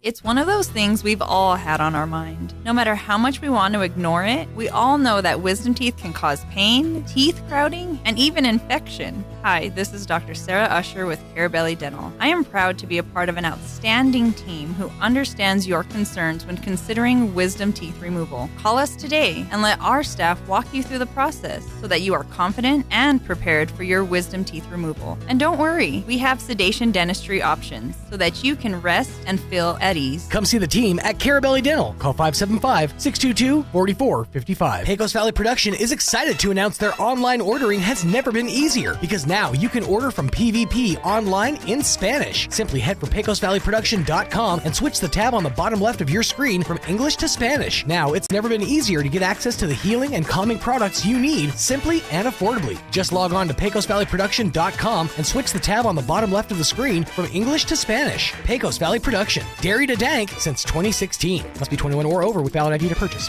At Artesia General Hospital, our board-certified podiatrists are committed to providing personalized care in a welcoming environment. Dr. Jennifer Chow and Dr. Michael Krupa offer the latest surgical techniques and treat a range of conditions including arthritis, bunions, joint care, and more. If you're suffering from foot, ankle, or lower leg pain, we can help. Visit artesiageneral.com/foot care to request an appointment and begin your journey toward happier, healthier feet. Score a touchdown at your next tailgate with La Poblanita Party Tostadas, the perfect chip with the most satisfying crunch in the game. Flavored just right with El Charro's signature seasoning, it's the dippable chip that bites back. Make game night a winner with the chips everybody talks about. The chips that make bland salsas better and good salsas great. Snag a bag of La Poblanita Party Tostadas at your local grocery stores all over southeastern New Mexico. And get the party started with La Poblanita Party Tostadas by El Charro. They're all that and a bag of chips.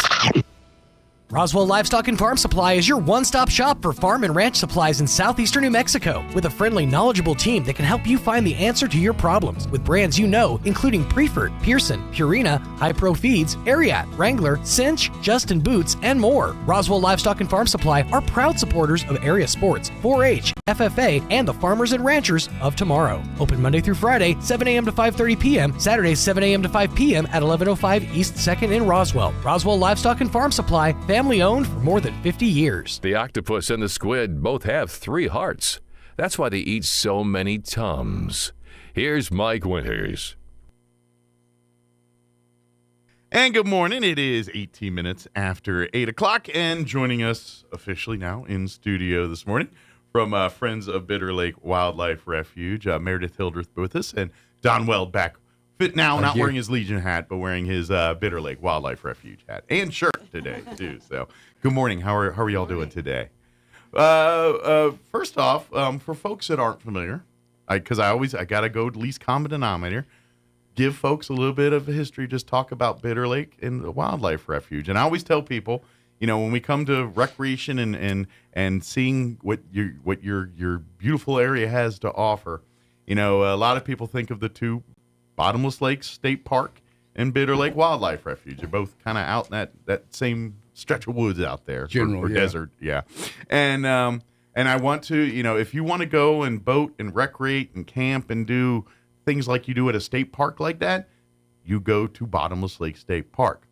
Bitter Lake is a home for the plants and animal life that call this region home. And we get to go there and be visitors and see what life's like at their house. We do not come in and make ourselves at home. That's the difference. At Bitter Lake, you go and camp and, you know, boat and do all your fun. I mean, at Bottomless Lakes, at Bitter Lake, you're there to observe, watch, and enjoy nature in its form. They don't want humans in there building campfires and setting up tents and cooking hot dogs and fishing and boating and doing all the things Except that you the can scouts. We give them a special area. There are certain, like for wildlife mitigation and plant life mitigation, there's certain things they do if there's need for a hunting or fishing situation type deal in there. It's, again, all done under the science and study. Very controlled there. So very well controlled. But that being said, we love and welcome people to come out to Bitter Lake Wildlife Refuge. We want you to come out and see nature in its habitat, learn about the animals and the plant life that's native to our region and our home, and learn about, and it's full of human history too. That's the part we kind of forget a little bit about. The natives that called this place home long before we were here. You know, they're studying of how they lived. You know, their hunting grounds for buffalo was out there, and so they study. They do archaeological digs from time to time out there to study. So it's a place of science, but also a place of fun to go. So if you want to come and see this stuff, that's where we'd love to have you out there for. But if you want to come and camp and fish, then go get you a spot over at Bottomless Lake. They'd love to have you. But that being said, that's what the Bitter Lake is. So if anything I missed, Meredith, or anything. Bitter Lake is a national wildlife refuge. It's run by the U.S. Fish and Wildlife Service. It's one of many, many refuges in the nation. Mm-hmm. It was founded in 1936, 1937. Yeah, it was part of the, not the New Deal. I always get the one with during the Roosevelt era when they were doing like the New Deal projects, and like you see a lot of that around here. Bitter Lake was very much being built in part of that era, the CCC era, and that area. Yeah.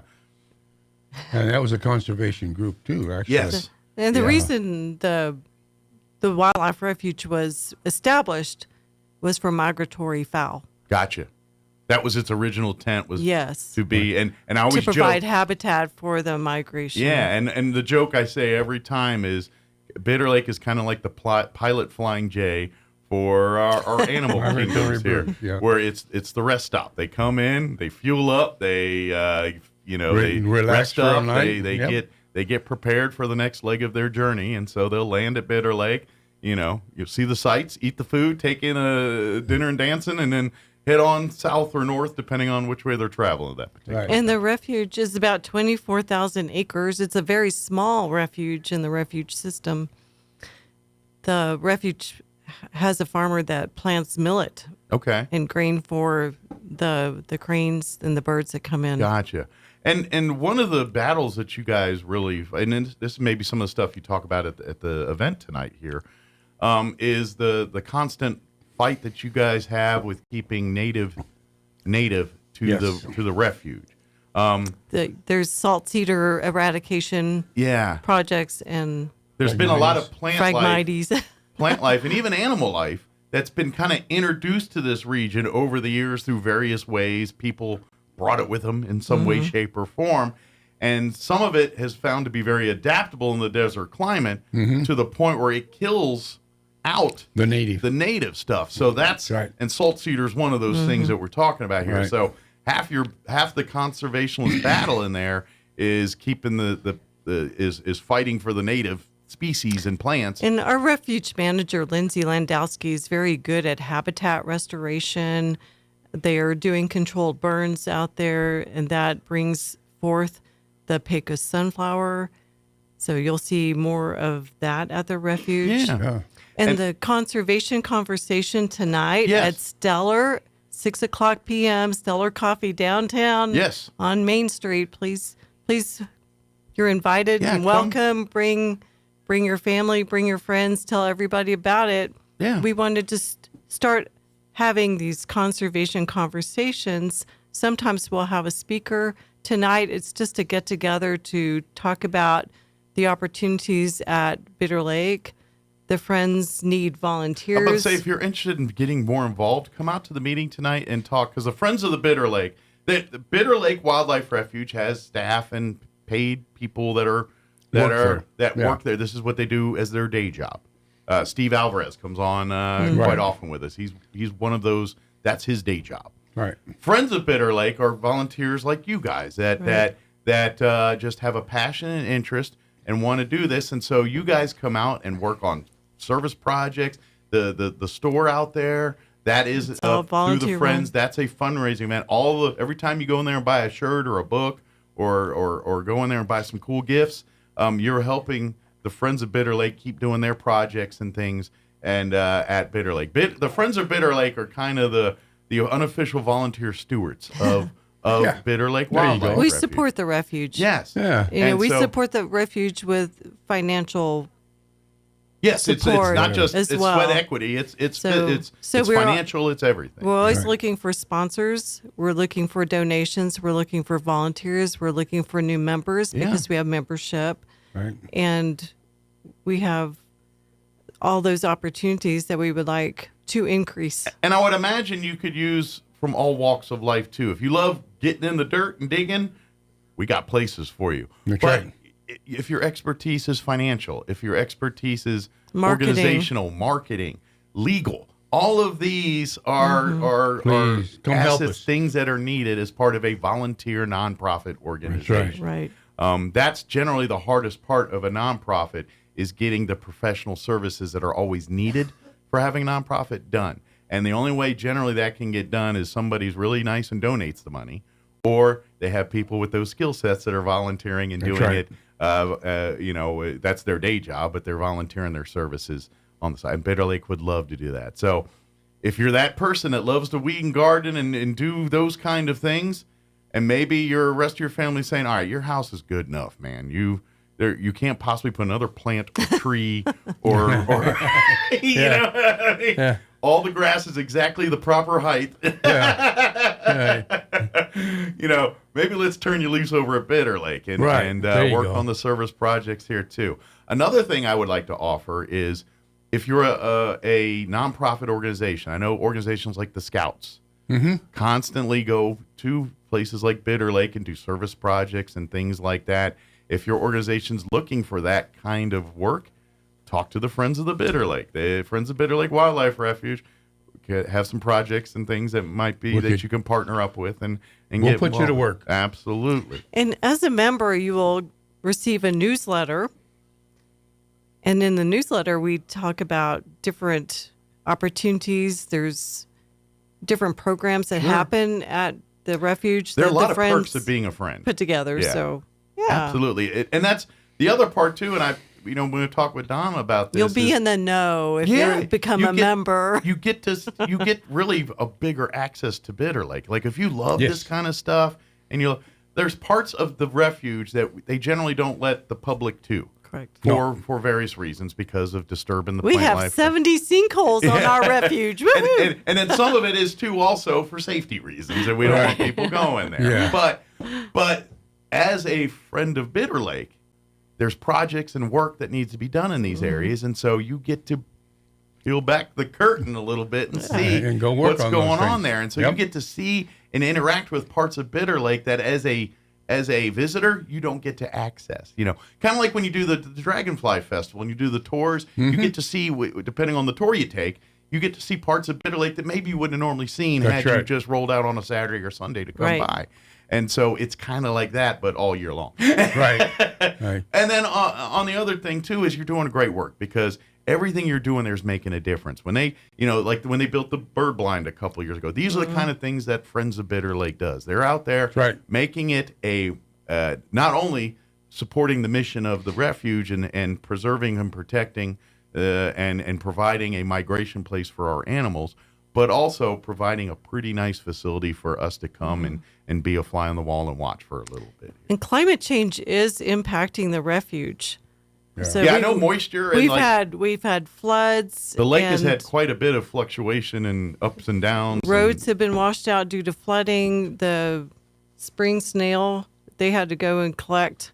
The biologists went and collected 1,500 of them for safekeeping when the North Bitter Creek dried up. Oh, I got And then after the water started flowing again, they could return them back to their home. Returned them back to. So you guys have been doing a lot of kind of disaster mitigation out there to try to mitigate some of the impact of that and keep it to when the conditions turn more ideal.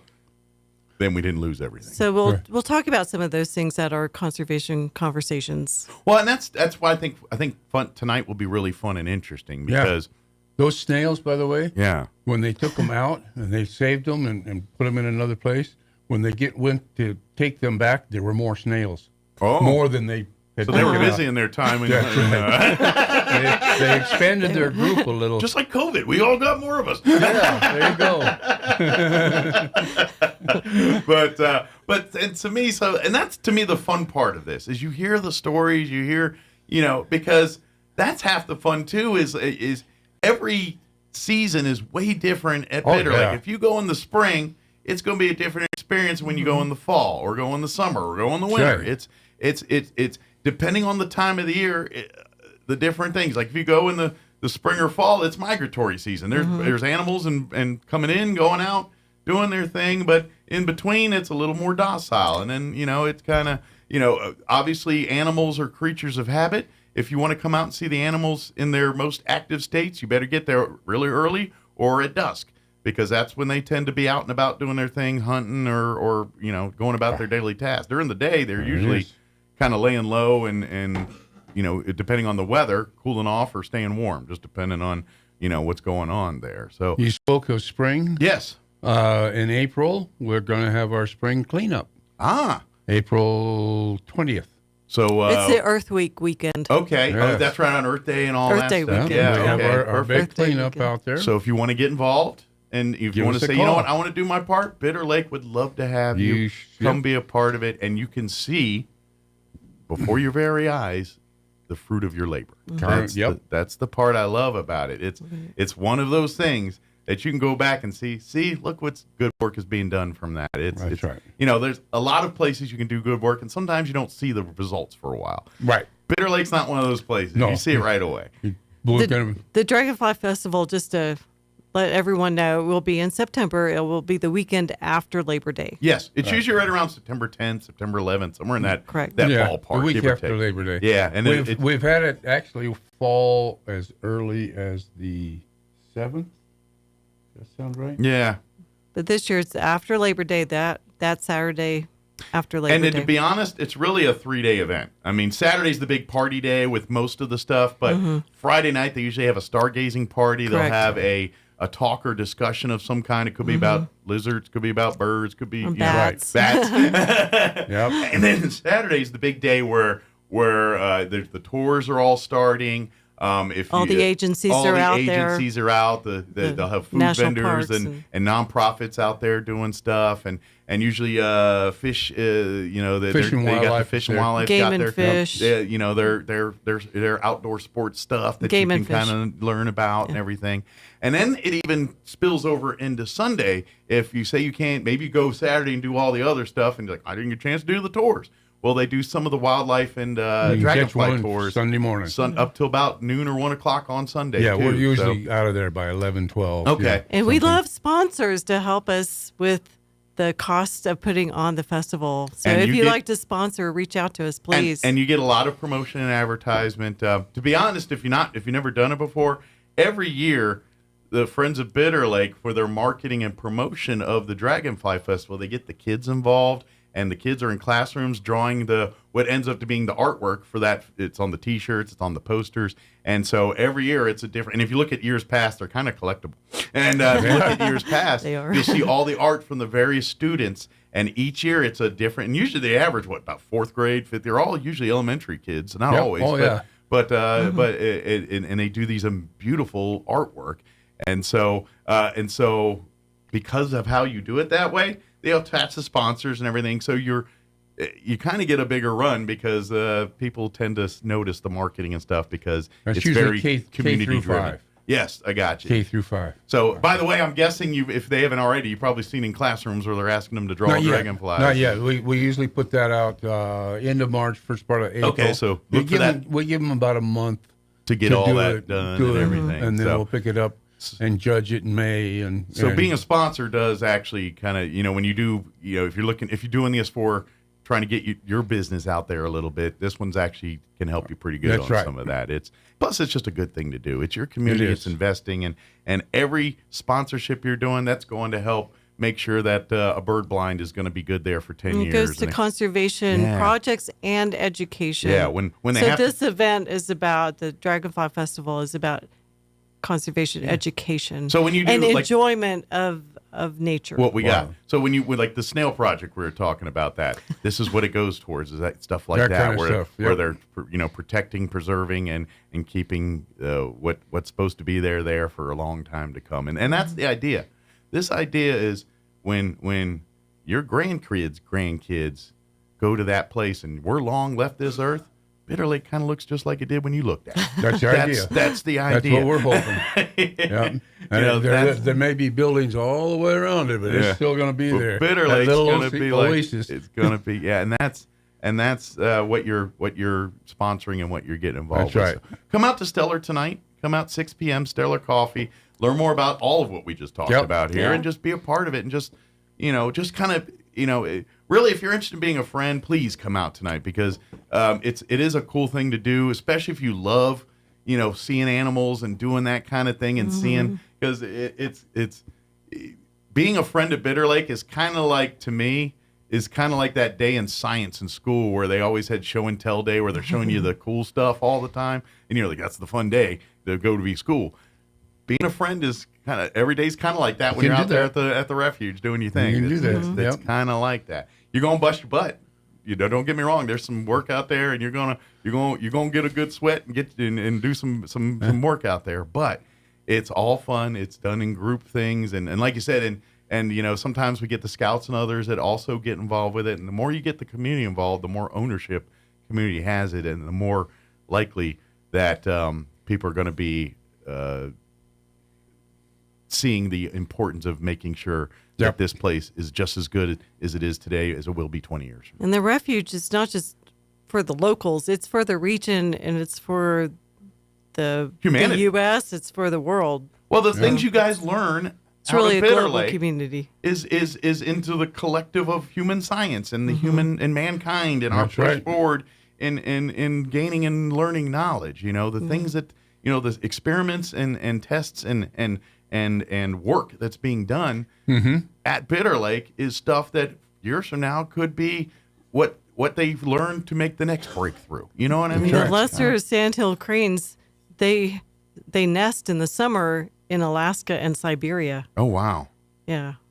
Wow. And then they come down here during the winter. Can you imagine that? How many of us have never even been to Alaska? These guys, well, we do it every year. Exactly. You usually talk about a snowbird, right? Yeah, exactly. And but if you want to be a volunteer, want more, come out tonight. If you can't make it tonight for whatever reason, reach out to Friends of Bitter Lake. If you go to friendsofbitterlake.org, that is their website.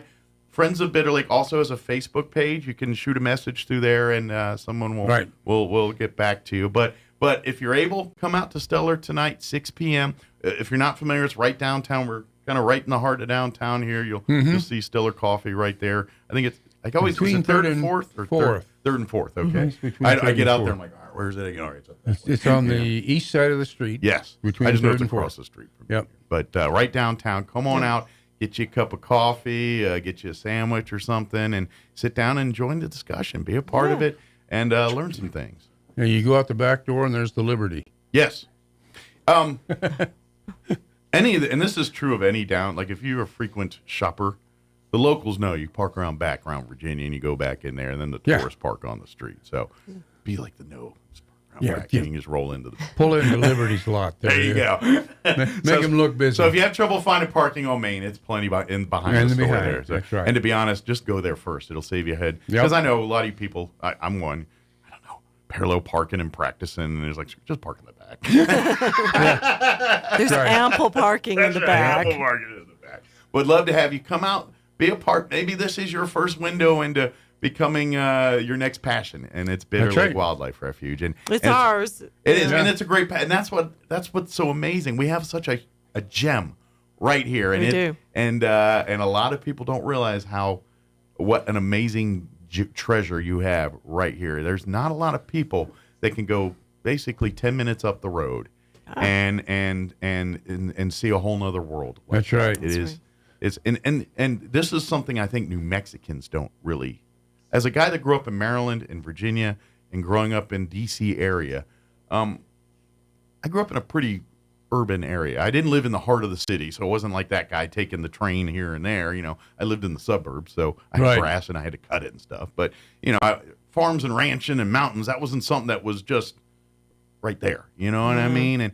And here, particularly this part of New Mexico, we got our town here, and we're a small town, but it's a town. You can get anything you want for the most part. But you drive a half hour in any direction, and you're in a whole different world. That's right. And that is something that you don't get to experience in many parts of this country. That is something that I hope New Mexicans truly appreciate and don't take for granted, because you get to experience something that many Americans do not get to do. And as a guy that kind of came from the other side, I see it a little bit different than you guys do. Yeah. Now, that being said, y'all don't know what green is. Like y'all do not know green. Like, even when you go to Redosa, you're like, oh, the cool pines. I go back to D.C., and I forget how green is. I land in D.C., and I'm like, oh, my gosh. And they're like, yeah, it's a drought. I'm like, drought? I was like, that plant's as green as can be. And it's like, yeah, it's a drought. Right. You know, but it's a different world. That's right. But that being said, the green's so green that it's overgrown, and you get in the woods there, and you're like, what the heck happened? It's too thick to travel through, you know. But it's a different world. But you don't get to go in most places in the United States and have these beautiful mountains this way. We have sunsets. Yeah, and sunset. I've never seen the sun or the moon at the sizes I know. out here in New Mexico. You never see that back east. No. Like when I watched movies and they always had that big moon, like in the romantic, I was like, that's some Hollywood joke. That never happened. I came out here, I was like, holy cow, that's real. really that true. does happen. And, we are so blessed with that here. So come out to Stellar tonight. Come learn more about what amazing treasures you have here in your own backyard. If you're looking for things, if you're like, I need more things in my life, Bitter Lake's got all that. Come. And yes, we treat it like we don't want to tarnish or anything, but that doesn't mean we can't come and experience and enjoy it. Yeah, we're not going to let you set up a grill here and start cooking. But we loved it. Just come. Here's a bench. Sit on the bench. Just sit here for 10 minutes or a half hour. Watch the birds. Watch what's going on. See what these birds do. See what just happens here. Watch some little rodent come out and go over and. I guarantee your kids are gonna love it. They're gonna be so enamored with it. That's why Dragonfly Festival is so amazing, because the kids love seeing that. Now that when y'all been doing the butterfly releases the last couple of years. Yeah. That's just icing on the cake. It's for the kids. It's that was a great thing to come up with. I think we released 200 monarchs last year at the Dragonfly Festival. And that's such an amazing thing. To me, like I'm not a huge sciencey. Like I love concepts, but I've never been the X's. Like you get to chemistry, I'm a problem. I love concepts. I love things, and that's what I love about the Bitter Lake. And because you talk about the monarch butterflies, and to me that story and history is so interesting. Even though I'm not necessarily the guy in the lab, but just the fact that like a monarch butterfly's really whole life existence is to get the herd 100 miles or whatever it is, and that's their whole point. Like, to me, that's just an amazing concept to wrap my head around and things like that. And so it's to me, that's why I love Bitter Lake, is hearing about, these animals and what they're capable of and some of the extremes that they deal with. And they deal with it on a regular basis. And to me, that's the fascinating part. One other thing the refuge has done is replaced some of the fencing, miles of fencing, with antelope-friendly fencing, because antelope don't jump over fences; they crawl under. Well, I imagine, they got to be careful with that one, especially depending on how big the horns are at that particular time. Yeah. So we got to have enough space for them to get under without getting caught. I saw a beautiful buck out there one day. Yeah, and I can. Is that? I mean, were they getting caught in the fence pretty often?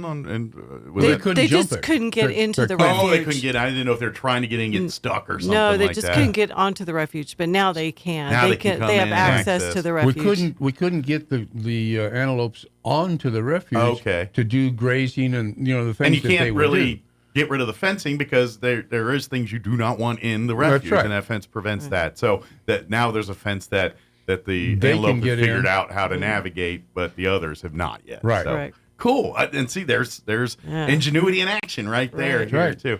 And that's the part too, is I would imagine that adds a little bit back to the ecosystem. It does. And that's why we did it. Because you need it's kind of like that thing. You need the bird. I wish there wasn't flies, but then you wouldn't have this. It's all begotten. So when you sit there and say I hate flies, it's like, yeah, but because of them, we got this, and we got this to do that, to do here, and and it's no different. If the antelope were getting in there is something they're contributing to that ecosystem, whether it's what they're leaving or what they're taking, and it's contributing to that ecosystem. You got it. And that, I imagine, now you're starting to see the results of that maybe a little bit as you get more antelope coming back into the fold. You're going to see some of those changes and things back to the way it should be. Yeah, that's right. And that's really what Bitter Lake is all about. It's a dance.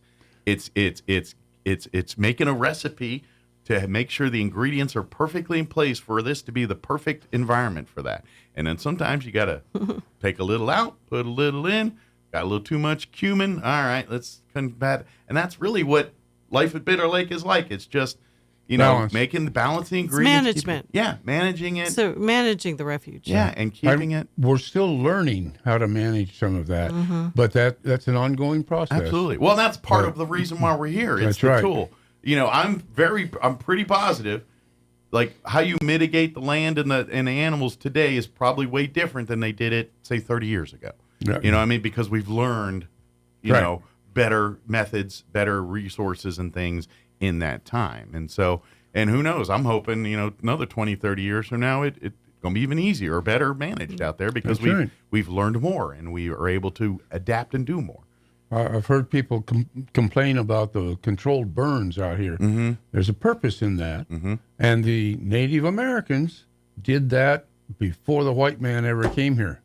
They would go out and burn the prairies because that allows fresh shoots to come up, which attracts the one thing that they wanted. Exactly. The buffalo. Well, and it's no different for farmers and ranchers. You understand all this too. It's, when you work your land, you got to do certain things to it to make it do this thing. It's no different here. It's just it's different done a different way, but it's the same idea, same ideology, and that's really what it is. So come learn more tonight. Come out to Stellar Coffee, 6 p.m. this evening. Come, it's free. Bring your friends, bring your family. We get as many people as we can pack into Stellar Coffee tonight, and come and have a beverage and support Stellar Coffee, and then come and hear discussion, be a part of it, contribute. Right. That's the other thing too. Is I'm sure if you've got ideas or desires, come hear it, and maybe that's a great idea. It's a conservation conversation. Yeah, it really is. It's for the people who are interested in conservation, learning more about it, sharing their ideas. Sure. So if you want to contribute or if you want to learn, that's the other thing too. If you're like, wow, I didn't realize there's much going on. Maybe I should come and just be a fly on the wall and sit and listen. Please come do that. Too. And and if you're so if you're so engaged, maybe learn more by becoming a friend. And one day we might even have someone who is studying the lesser prairie chicken come and talk. Yeah, it's not going to happen tonight, unfortunately, but that's the in point the future. Of this too. And that's another thing too that I love about this is we can separate because we live such a political world and this and that and who where and to be honest, whatever room you walk in, who's the bad guy, who's the good guy, what am I supposed to like now? I don't remember. Mm-hmm. You know what I mean? We live in that world, and I think some of this could bring some of that, cut some of that political crap out and say, this is the facts, this is what's going on, this is minus the spin, minus this is what we're dealing with, this is what we need to do about it. And we've gotten to see how the agencies work together too. Mm-hmm. So BLM and Fish and Wildlife Service, and how they are working on projects together. They collaborate on the conservation. Absolutely. Well, one thing I know and I've learned just in my years of life when it comes to conservation and things like that, I tend to trust the opinions of the people that have spent the most time living and working the lands of which they're trying to protect. That's always been generally, people that are in the dirt every day are going to know way more about what's right and what's wrong with that thing than somebody who's sitting in an office someplace that may or may not have ever seen a plant or whatever we're talking about here. And that's what we get out. We get our biologists that periodically they may move from place to place. But they do that for the experience. Yeah. Well, so that's when they come in here, they've got experience already, and they apply that here. Exactly. They learn more, and that's kind of what I was kind of leaning. Is like, look, people that actually do this for a living every single. Those are the people you need to listen to. That's right. Not some politician or whatever. They're selling an agenda. The people that deal with the animals, the plant life, the land, and see the changes firsthand and know exactly what's going on. Yep. Those are the people you need to listen to, and that's what the people of Bitter Lake are. These are the people. This is what they do. They study it. The volunteers, the paid people. If I challenge you to find someone who knows better about that pizza property than those people, right? That's right. You're not going to. So that's my point. So listen to the experts. Come out and visit the wetlands at Bitter Lake. Come out to Stellar Coffee tonight at 6 p.m. And of course, if you want to learn more about becoming a friend, please come tonight or go to friendsofbitterlake.org.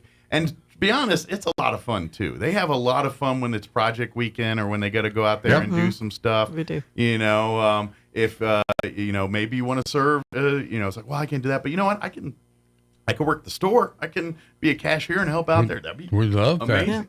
That. Yeah. We do get some people from time to time, usually during the summer. They're kind of like your RVers. We have some now. And they kind of, they are on site right now? Yes, we have a couple there now.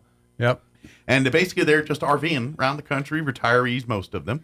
And so they'll park their bus here at the refuge and hang out for a month or two and volunteer and work at the store until they've done all they've seen and need to do here, and then they move on to their next thing.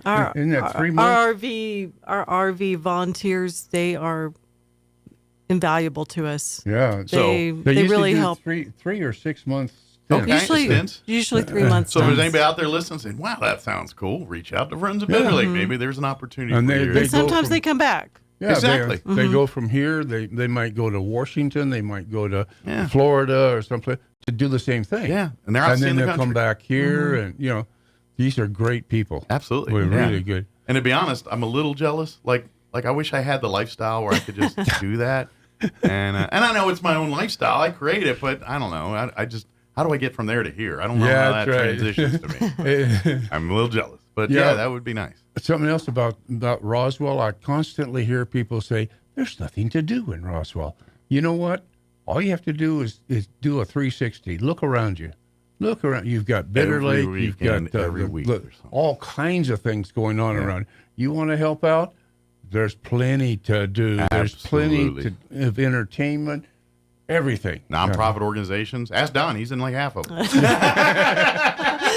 And it keeps expanding. That's right. But yes, get involved. Do your thing. The cities. Every weekend, there's, between the museums and the zoo, there's something going on. Yeah. So you could kind of make it a routine. All right, it's the third Saturday of the month. That's Bitter Lake weekend.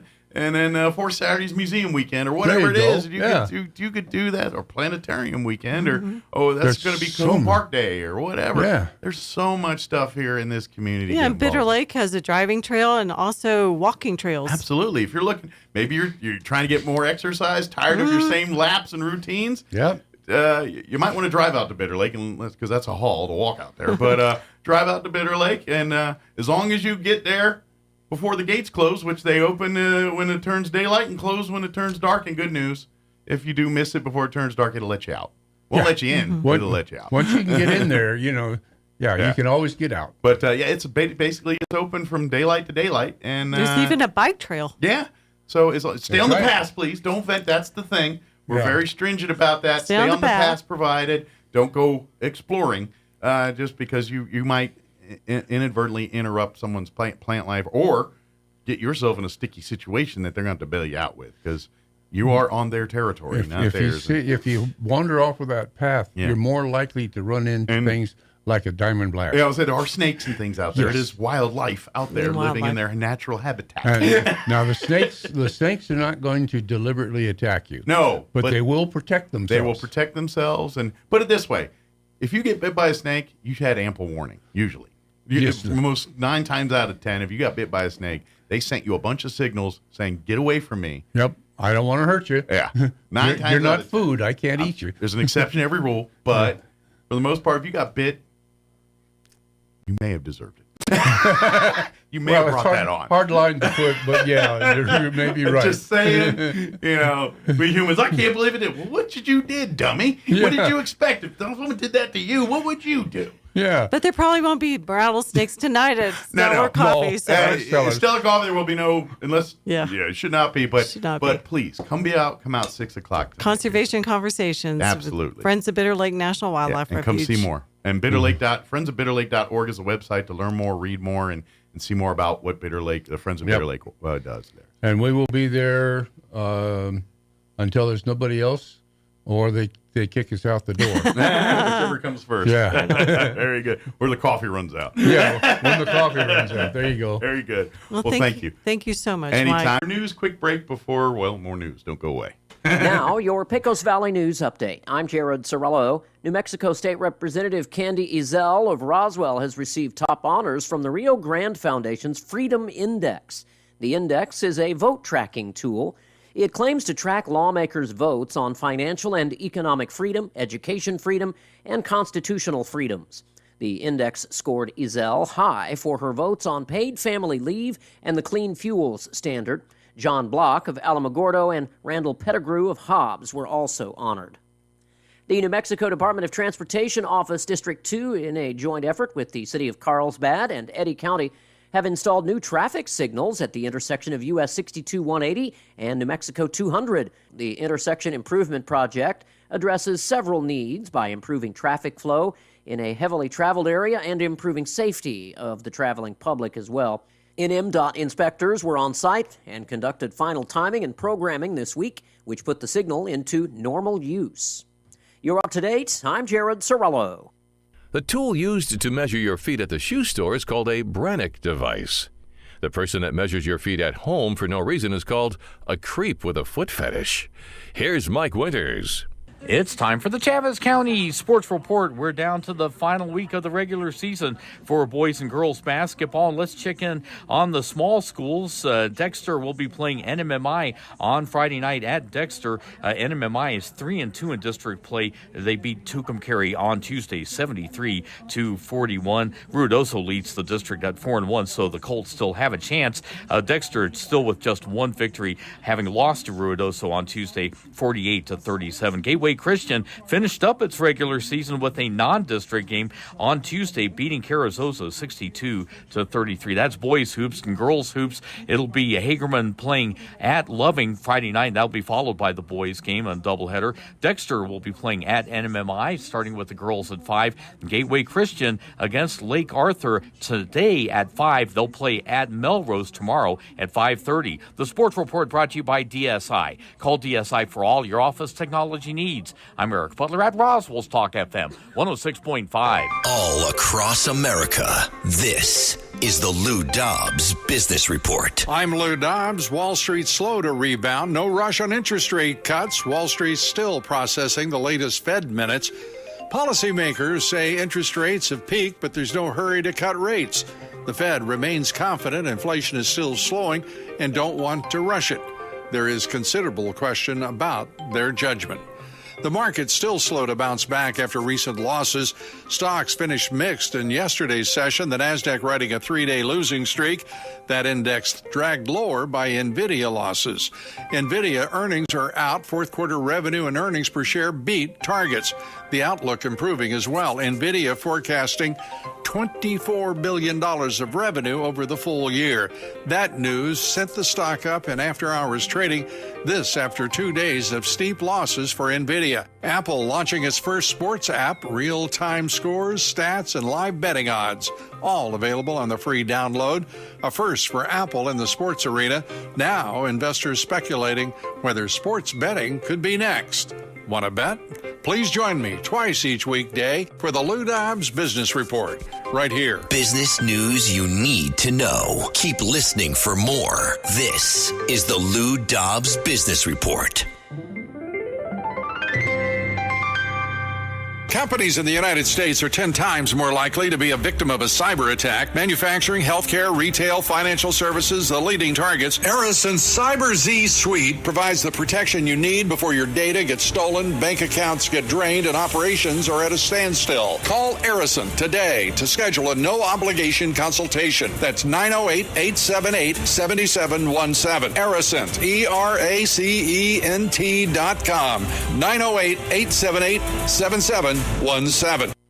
If you're missing a tooth or several teeth, a dental implant may be the ultimate solution. Implants look and feel so much like real teeth that you probably forget you have an implant. Maupin & Brown Dentistry is one of New Mexico's most experienced implant providers, with literally thousands of implant patients who are absolutely delighted with the results. Call Maupin & Brown today for an evaluation. You'll be surprised how affordable implants can be. Maupin & Brown, your choice for experienced, state-of-the-art dentistry.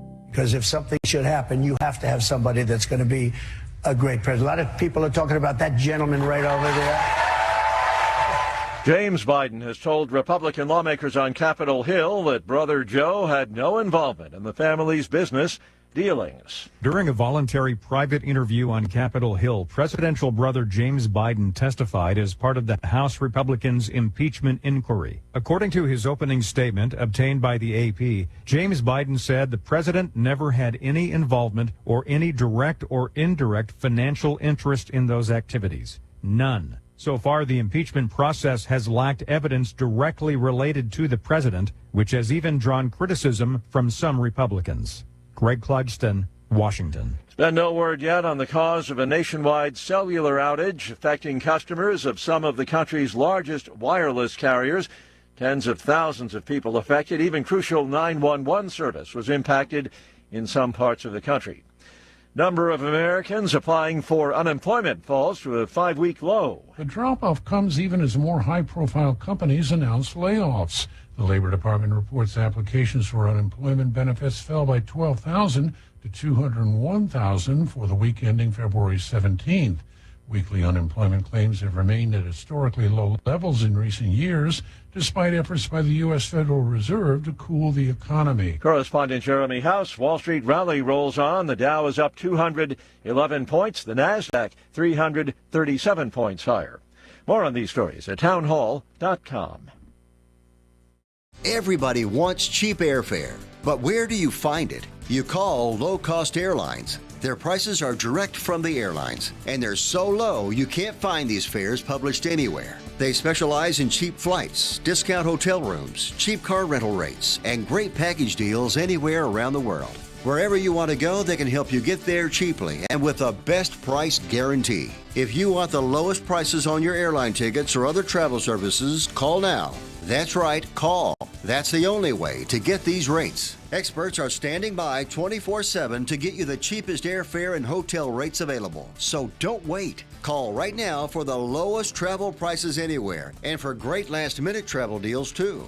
Call 866-755-5300. That's 866-755-5300. Again, that's 866-755-5300. Call us right now.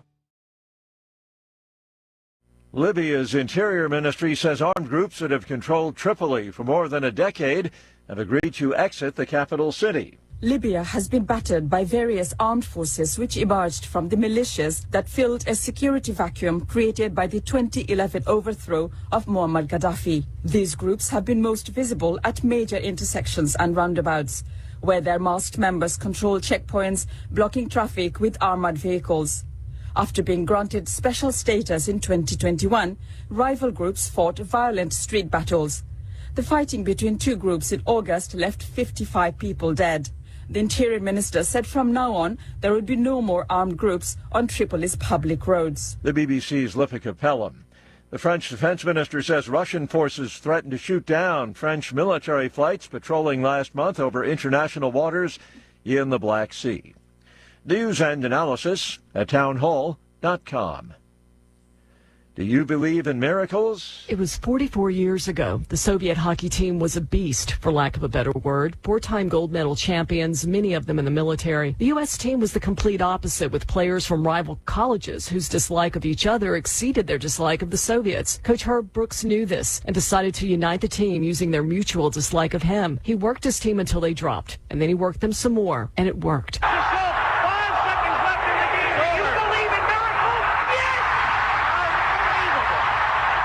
February 22nd, 1980, the U.S. ice hockey team defeated the Soviets 4-3 at Lake Placid, one of the biggest upsets in Olympic history, in front of 10,000 screaming Americans. The American team would then go on to win the gold medal against Finland, and it was glorious. Tasha Stevens reporting. Illinois Governor J.B. Pritzker's proposed budget includes another $182 million for illegal immigrant care. More on these stories, townhall.com.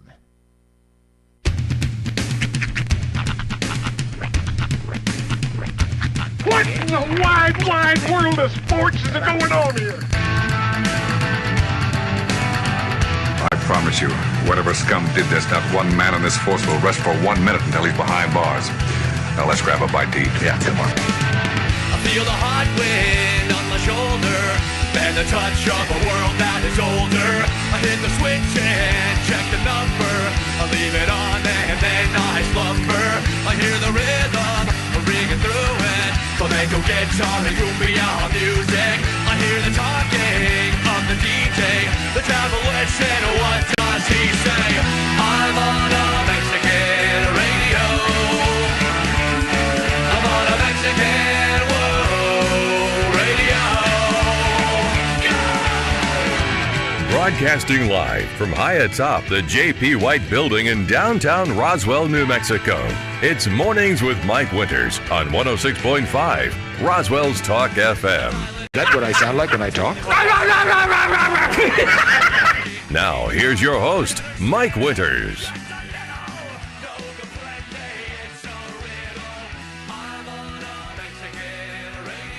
And good morning. It is 6 minutes after 9 o'clock. Welcome to hour number 3 of Mornings with Mike Winters right here on 106.5 Roswell Talk FM. I just shocked Crystal. So I forgot I took my hat off and then didn't put it back on. Oh, yeah. So I've been literally for the last hour bald and I just didn't. And then she saw me and she talked to me for a minute and then said, whoa. And I'm like, what? Is there a booger in my nose? And then I was like, oh yeah, I don't have hair anymore. You do look like Vince McMahon post hair versus hair match. It does look fresh. I just want you don't feel like a cross breeze or anything like that? Sometimes I do. You know what? When I notice it most is when I sweat. Like if I get a little sweat on my head, any wind, anything, I notice it real quick. It's very. And hair does serve as a warmer for your head. Oh, 100%. I did not realize how much until I didn't have it anymore. And I was like, holy cow, I'm cold a little bit. I need a hat. I'm like, oh, good thing I got a hoodie on. It serves this purpose. It's a little different that way. And yes, that's when I told you about the sweat thing the other day. Like, I know sweat cools me off. Right. But I've never been to a point where I was hot and sweaty, and then, like, after being sweaty, being cold. Like, that doesn't happen. Like, I'll be cooler, but, like, I got to a point where I got sweaty one time. It was the pizza. I ate it was when I ate the it was delicious pizza, by the way. Dion's but it had the gourmet. it was the Duke City. Yep.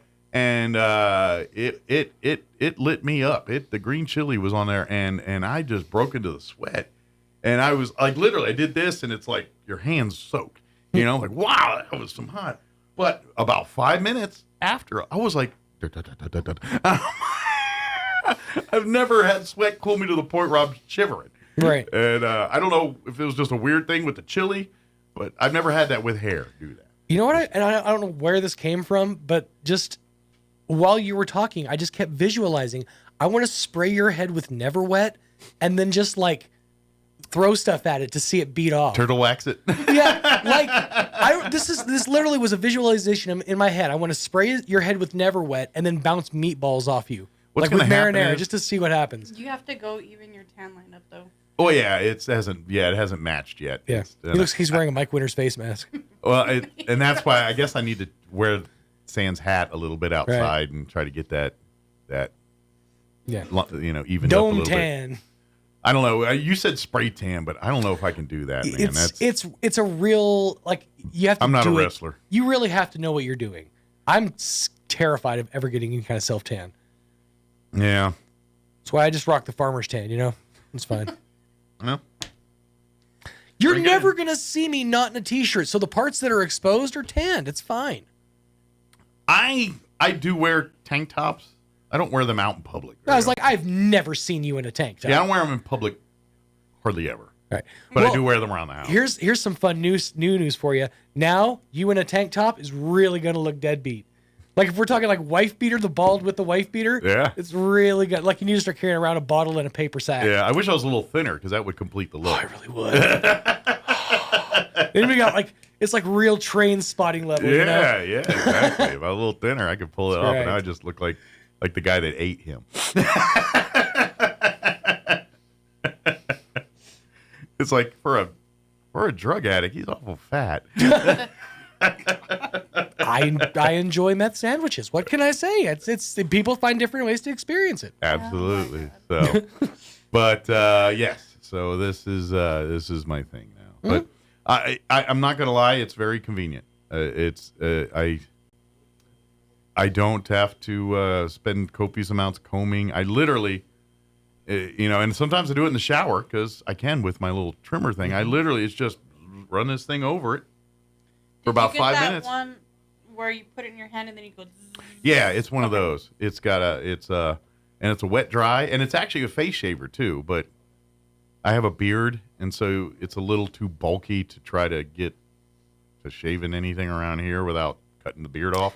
So I don't do that. But yeah, it in theory it could. But yeah, it's been very convenient. Works very well. I'm pretty happy about it. If you ever want to know how much difference a little bit of hair makes, shave your eyebrow off.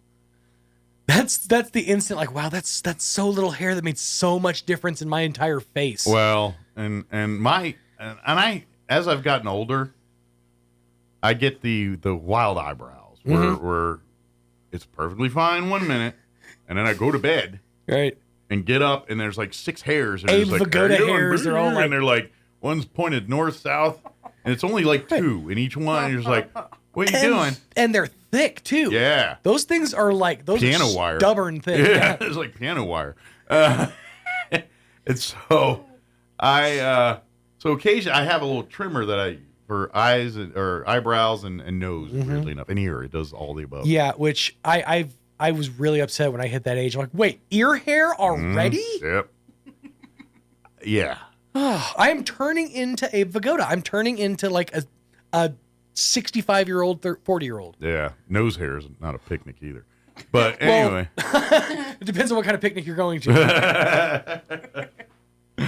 But sometimes when I use that trimmer, and so I'm trying to get those wild jobbers, and sometimes I go a little far, and it took more eyebrow than I wanted. Yep. And I'm like, uh-oh. Even just a piece of it, you're like, I just changed my reaction for the entire week. And my eyebrows aren't thick to begin with. I don't have thick eyebrows. I don't have bushy eyebrows. I have average eyebrows that get weirdly wild hair, so it looks like some kind of aliens coming out of them, like the scene from Spaceballs where he's at the diner and the alien pops up. Hello, my baby. It's one of those that kind of pops out. It's kind of like that. But yeah, that's now that y'all know my whole shaving and hair regime. What's really You funny is just need to get an eyebrow brush and then just comb them, and then just put a little bit of gel. There you go. Comb it through, and then they'll stay. They'll stay. just from where I'm sitting, you just look like a flesh-colored bubble. I'm not gonna lie. I watch. There's a new show on NBC. It's on Tuesday nights. It's after Night Court. Extended Family. I can't remember the name of the show. Yeah, with the dude from Scrubs.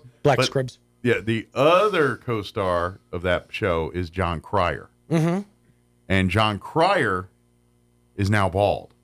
Right. And so with a beard. So I ain't gonna lie. I watched that show. I'm like, am I trying to look like John Cryer? Like, I feel like I just stole John Cryer's look. But it's because John Cryer, I mean, he looks fine bald, but I'm so not used to seeing him bald that it's not natural for me to see John Cryer bald.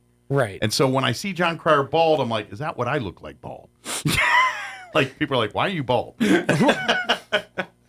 Why'd you make this choice? But I don't necessarily think it's a John Cryer situation. I can kind of see some similarities, but right, yeah, he's much more neurotic.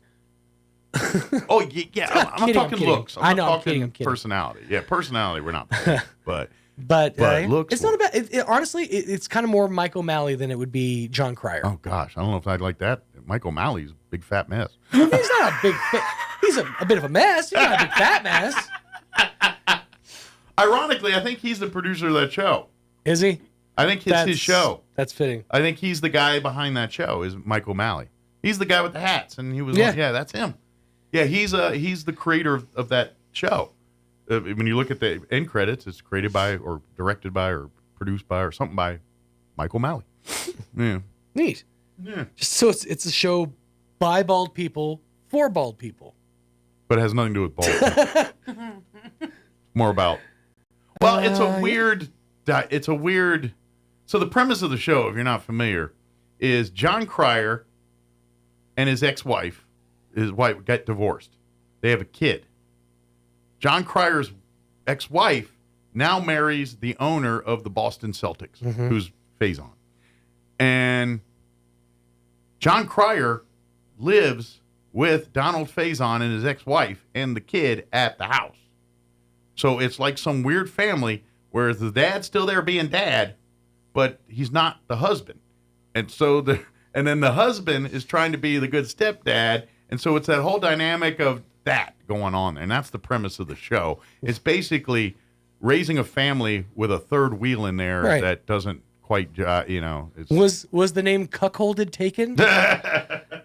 It's loosely based on the lives of co-executive producers George Greyer, Emilia Falazari, and Boston Celtics owner Wick Grousbeck. So I guess the co-executive producers, it's basically their story. Okay. They got a divorce, and she ended up marrying way up. Oh, so it's warm and not creepy. Yeah. Okay. Yeah. Just want to know. There you go. Crystal Noble is here patiently waiting. She is to indeed. to us from the Roswell Humane Society. We're going Society today. Okay. But yeah, she's going to join us here in a bit. We'll get an update on there for pets looking for loving homes right now, and how construction's going on over there, and just and of course any specials, deals, things going on over at the thrift store as well too. So we'll get that update here in just a bit. Before we do any of that, let's take a gander at your weather. Brought to you by Smith Paint Company. Weather is brought to you by Smith Paint Company, your home for Benjamin Moore paints, Hunter Douglas curtains, and so much more. Locally owned and operated for over 50 years. Stop by 1608 South Main in Roswell. I'm meteorologist Steve Hamilton with your Pecos Valley weather. Pretty comfortable daytime highs through the weekend, warming up a little bit by Sunday, but we have high pressure over the area, so we get sunshine today and going up to about 70, little bit breezy. Mid-30s and clear for the overnight hours, and then we'll stay in the upper 60s for the high on Friday. Still plenty of sunshine. Mid-70s on Saturday, around 80 by Sunday and sunny. I'm meteorologist Steve Hamilton, and that's your latest forecast. Thank you, Steve. Currently, oh, that's old. I got to freshen that up. It's not fresh. Currently 59 degrees here in Roswell. Humidity's at 33%. Winds, they are blowing right now out of the northwest, 17 miles per hour, gusting to 24. That's what they say at the moment. Sunny today and a high of 72 with north winds 15 to 20 miles per hour. Clear tonight with an overnight low of 38 degrees. Northwest winds at 5 to 10 miles per hour. Friday, mostly sunny and 66 for a high. So a little cooler tomorrow, oddly enough. North winds 5 to 10 miles per hour. For the weekend, sunny and 74 for your Saturday. Winds will be out of the north, 5 to 10 miles per hour. Mostly sunny for Sunday and a high of 83. And then they're talking windy and warm Monday, but by Wednesday of next week, we're back down to 60 and windy. But it looks like it's going to be windy all next week, at least through Wednesday. So we'll see. All right, it is 9:19. We're going to take a quick 3-minute break, and then we'll talk with Crystal Noble from the Roswell Humane Society. Don't go away. Hey, this is Jennifer from Trustmark Roofing. Every storm chaser's worst nightmare. You know storm chasers, those out-of-town roofers that descend on neighborhoods after big storms. They come in, do a crummy job, then poof, they're gone forever. Well, a few years ago, our area had a hailstorm, and right on cue, storm chasers showed up. I was driving home from work one evening and saw one talking to an elderly lady on her porch. I said, "Not today, buddy." I did a U-turn, pulled in the driveway, and walked right up to them. I warned the woman who they were talking to, and I chased away the storm chaser. The woman's daughter called me later and said a storm chaser ripped them off a few years ago. She thanked me for stopping this one and chose Trustmark for her roof. Trustmark Roofing. Every storm chaser's nightmare. Every homeowner's champion. Call today for your 20% off coupon for our spring and roof gutter maintenance service. 575-755-ROOF. Or visit TrustmarkRoofPros.com. Trustmark Roofing, we put people first. Double Up Days are back at Roswell Honda, and that means double your tax refund up to $2,000 right now. $1,000 get you $2,000, $1,500 get you $3,000, and $2,000, well, that gets you $4,000 towards your next vehicle at Roswell Honda, and that's on every make and model across the lot. Bring in your tax refund and let Roswell Honda double your refund up to $2,000. Now's the time to make your dollars go even further, and it all starts right here. Double Up Days are back at Roswell Honda, 2177 West 2nd. Get your tickets now for Red Zone Presents A Night with Jason Witten, coming to Artesia Saturday, April 13th. Jason Witten is an 11-time Pro Bowl selection and 2-time NFL All-Pro with the Dallas Cowboys and is currently head coach at Liberty Christian High School in Argyle, Texas. Jason is one of sports' top leaders on and off the field. Tickets are free, but you must have a ticket to enter. To get your free tickets, contact the Artesia Chamber of Commerce. This invitation courtesy of H.F. Sinclair. Excited about Jason Witten coming to Artesia.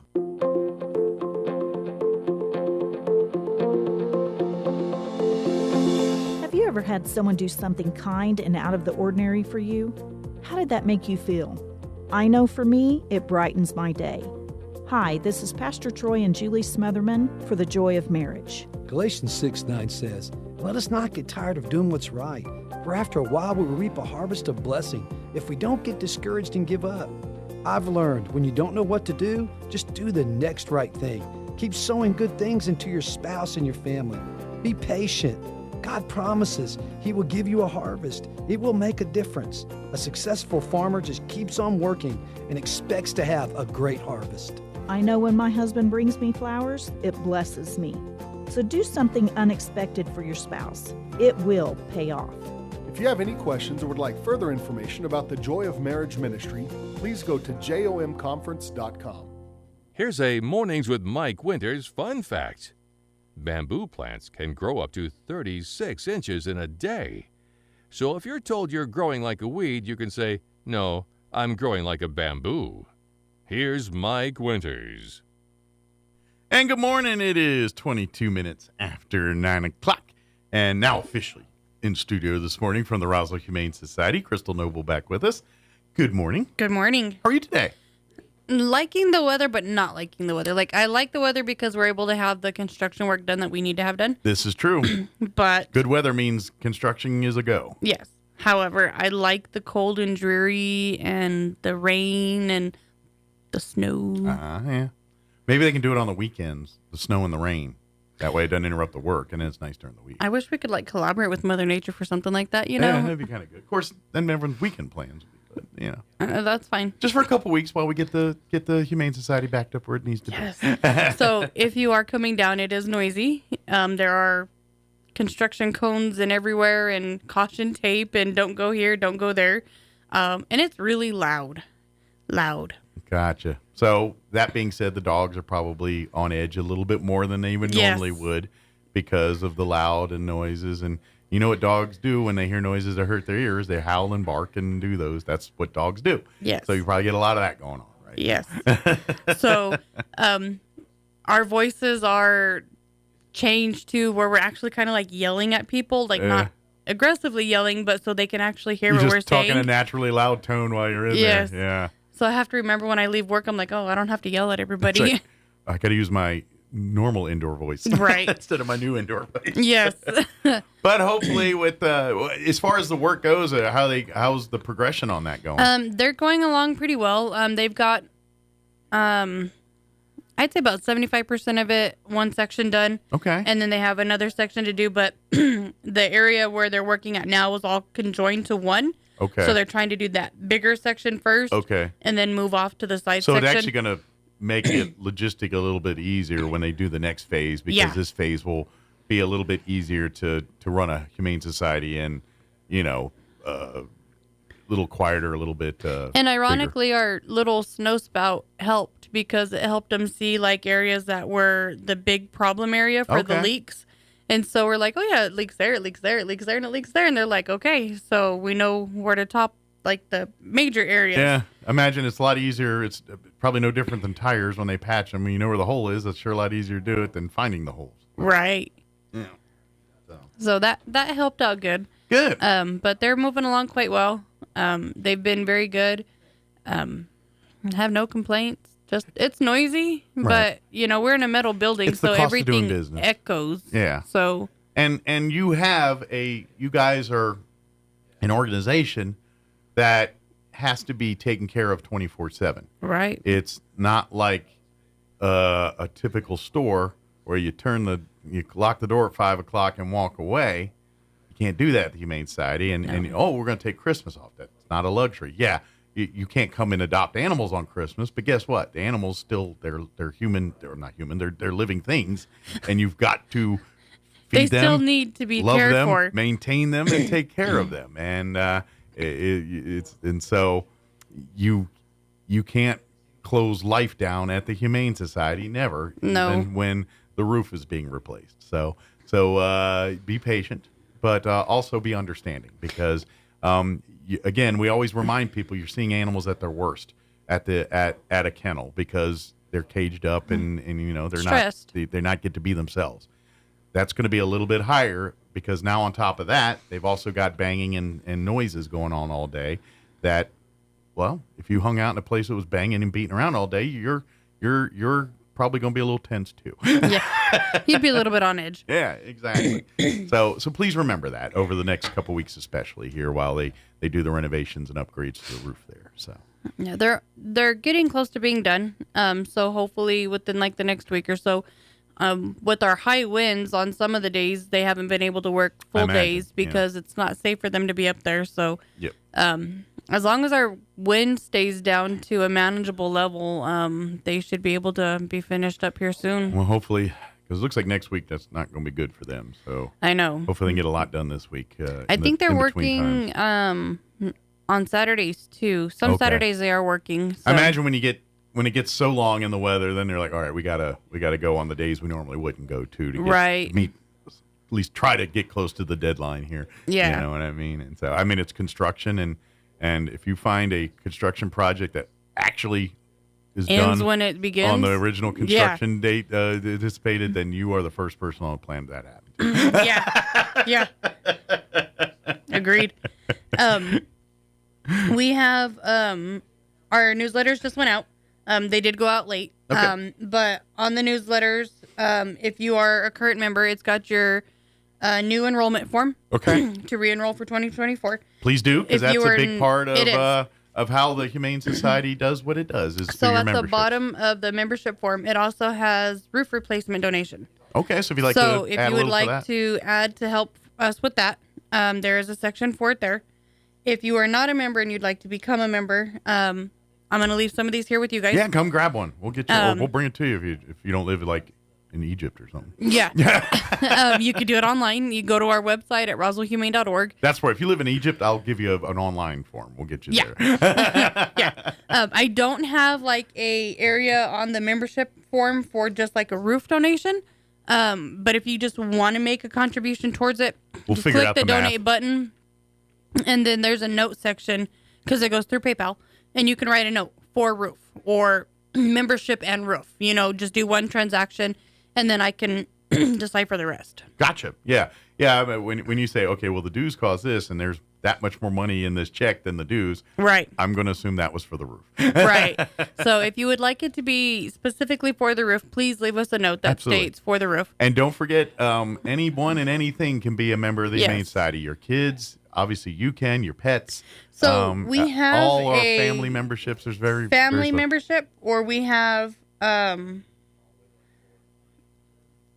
just general. So like Gotcha. if you just want to do you, or you could do the family, you can do that too. Good deal. So, however you want to support, that's an awesome thing. Obviously, you know, and this is a big revenue source for the day-to-day operations of the Humane Society. That money that you pay as your membership dues each year, that goes back to paying vet bills. That goes back to covering expenses at the shelter, whether it's for cleaning supplies or for food for the animals, or it could even be material for the facility there. It just depends. And we've had a large amount of groups doing food drives for us recently. The Senior Circle just did one for Valentine's Day, and then one of the churches in town did one as well. They brought stuff yesterday. How nice of them! But cat litter is always a need. And as what we say every time, don't buy the expensive stuff. cheap. I know you see the commercials for the one that tells you what they ate in 1982 or whatever it is. Yeah, we have some of that, but it's really not a necessity. It's only done for the medical purposes. Yes. On occasion when they have a sick a cat and they're trying to figure out what's going on, then they might expose them to that to figure out some clues here. But generally speaking, the stuff that comes in that looks like the concrete bags, just the big satchel of the clay litter or whatever. That's perfectly fine. Perfectly fine because they because of health and sanitation, they don't use permanent litter boxes. They really use those Coke cardboard boxes you see cases of Coke in. The old school, not these new ones covered, just the brown, open the box face. flats. Yeah. And those are their litter boxes, and they throw the whole thing out as it gets used and soiled and everything. So, because it makes it including the litter. easier. So when we have like a, let's say an unneutered male cat and their urine is a lot more potent, than a neutered male. So throughout the day, we'll have to change that litter box a few times because the odor. Yeah. And even if you scoop it, like with the scoopables, not all cat litter can cover that odor. So we try to keep it smelling as fresh as possible, so that way it doesn't smell like a giant litter box. Yeah, and then every cat is very unique to that. They are. Some cats do not care, and no matter how dirty that box is, they'll go. But most cats hit a boiling point. Sometimes it's very low. There's something in it already. I'm out. Others like, I'll give you 2 or 3, but after that, you better clean this out. We do. We have one cat there right now that will use the litter box. They'll pee and then they'll poo, and then they will not use that box after that. So, like, as soon as we notice that they've done the both, we take it out, give them a new one because. And it's the personality of each cat. Everyone's different. Like, I'm blessed. I have 2 cats that will literally crap in there no matter what. So if we get negligent, we don't have to worry about presents being left outside places. Yeah, no. They're very good about it. The only time those actually happen is when they have a condition, like they had a little issue and it's stuck to their butt kind of thing, and it kind of, that happens from time to time. And so that's the only time I ever see presents is when I deal with puking a lot because I got 2 long-haired cats, and one of them, every hairball mania. Yeah. Well, the other one's never a problem. Never seen him puke. The other one, if she hasn't puked at least once a week, we don't know what's going on. It seems like, and it's always we come home from lunch and there's a pile, and I try to tell her, dude, do it on the tile, man, but no, she right on the edge of the carpet, right to the tile, and then 3 feet into the carpet. There she is. Like, thanks. It's funny. My boxer's the same way. He's like, oh, the only carpet in the entire house. Let me puke here. Instead of like the kitchen where there's tile, linoleum. And I'm hoping she picks up my clues, because there's been times where like we've been there in the room, all of a sudden I start hearing the noises. You're like, oh, here it comes. And I'll physically pick her butt up and put her on the tile and say, now go. I've literally just been on the carpet like, wait. I'll pick her up, put her on the tile, say, now you can go. Go ahead. Proceed. And so I'm hoping she's like, oh, yeah, Dad wants me to go here. Maybe I should just, but I hadn't picked up on that clue yet. Yeah. She picks up a lot of clues, not that one. It's funny because, she picks up on the clues that she doesn't need to pick up on. Exactly. Yeah. But how are pets right now, selection, and what's available for adoption? So we still don't have any cats of it. We have cats. They just haven't had their second set yet. Okay. It's coming up, I think, this Friday. Okay, so maybe next week we might see some of these come out. Now, the cats are extremely stressed out because of the construction. So they're going to be a little ornery. I've been telling everybody that it's probably going to be safer to visit them after the construction. Okay. Just because even the kittens are really weirded out. And cats are, by nature, most cats are very skittish, when danger is even perceived. They do the fight or flight mode. They go in mostly flight mode for cats. Yeah.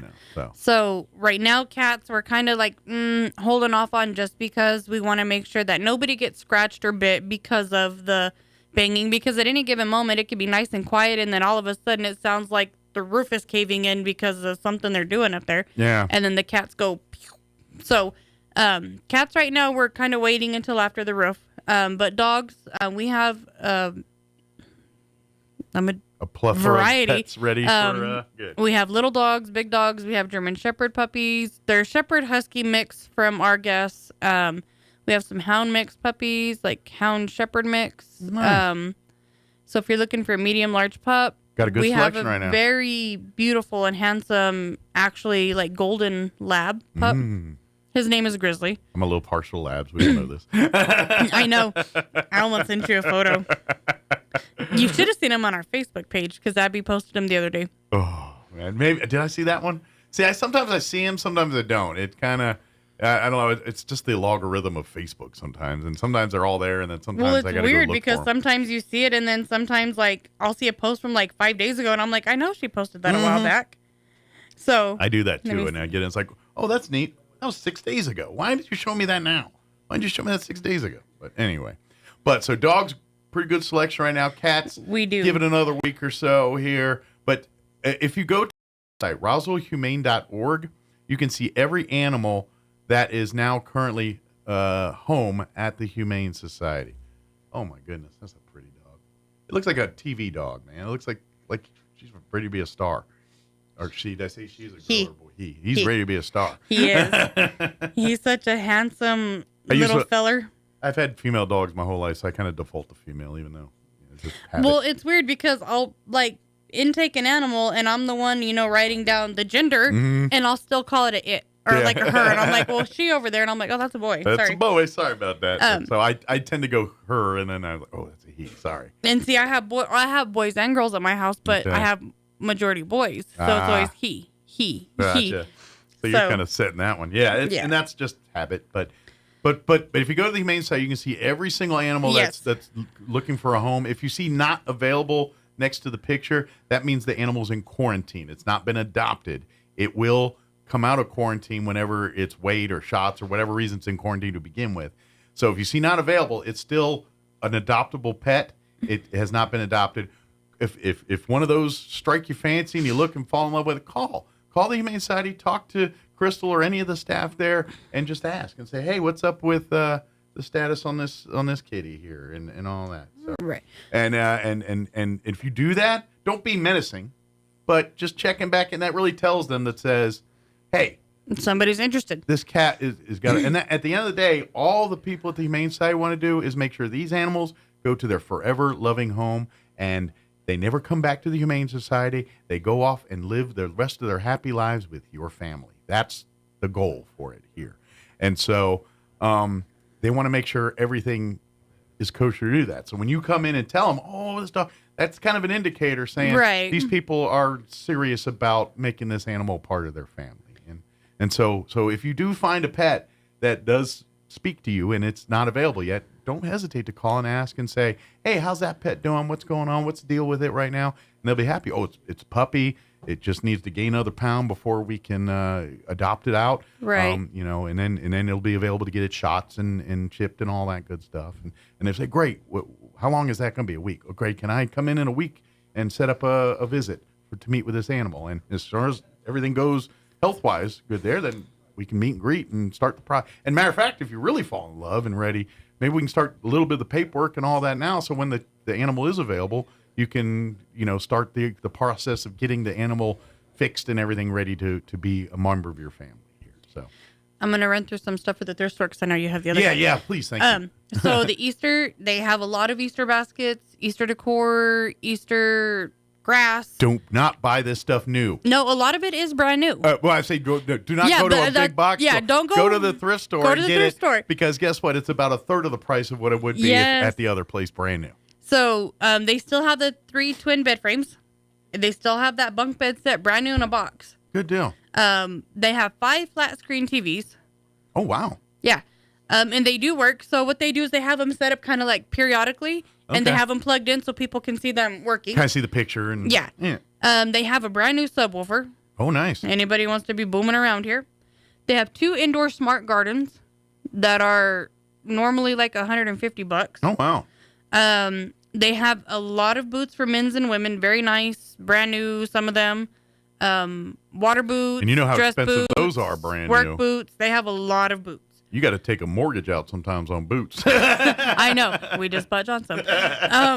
They have a lot of puzzles and a lot of board games. So if you have somebody who likes to do puzzles, or like if you want to buy some and take them to like the nursing home for the activities or area. churches or kids places or something. Yeah. They have a ton of board games and puzzles.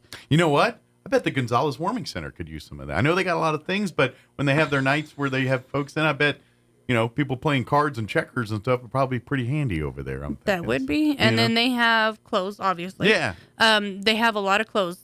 So because we're in that weird season, they have all seasons clothes out. But so all you Easter folks that love getting ready for Easter, before you go out buying new stuff, go to not only the Humane Society thrift store, but all of them in town. Yes. And you can probably get all the baskets and grass and plastic eggs and get it for pennies on the dollar compared to if you brought it new. Yeah. Now maybe your candy, go to the store and get the candy. But they don't sell the candy. but all the accoutrement that goes with the Easter.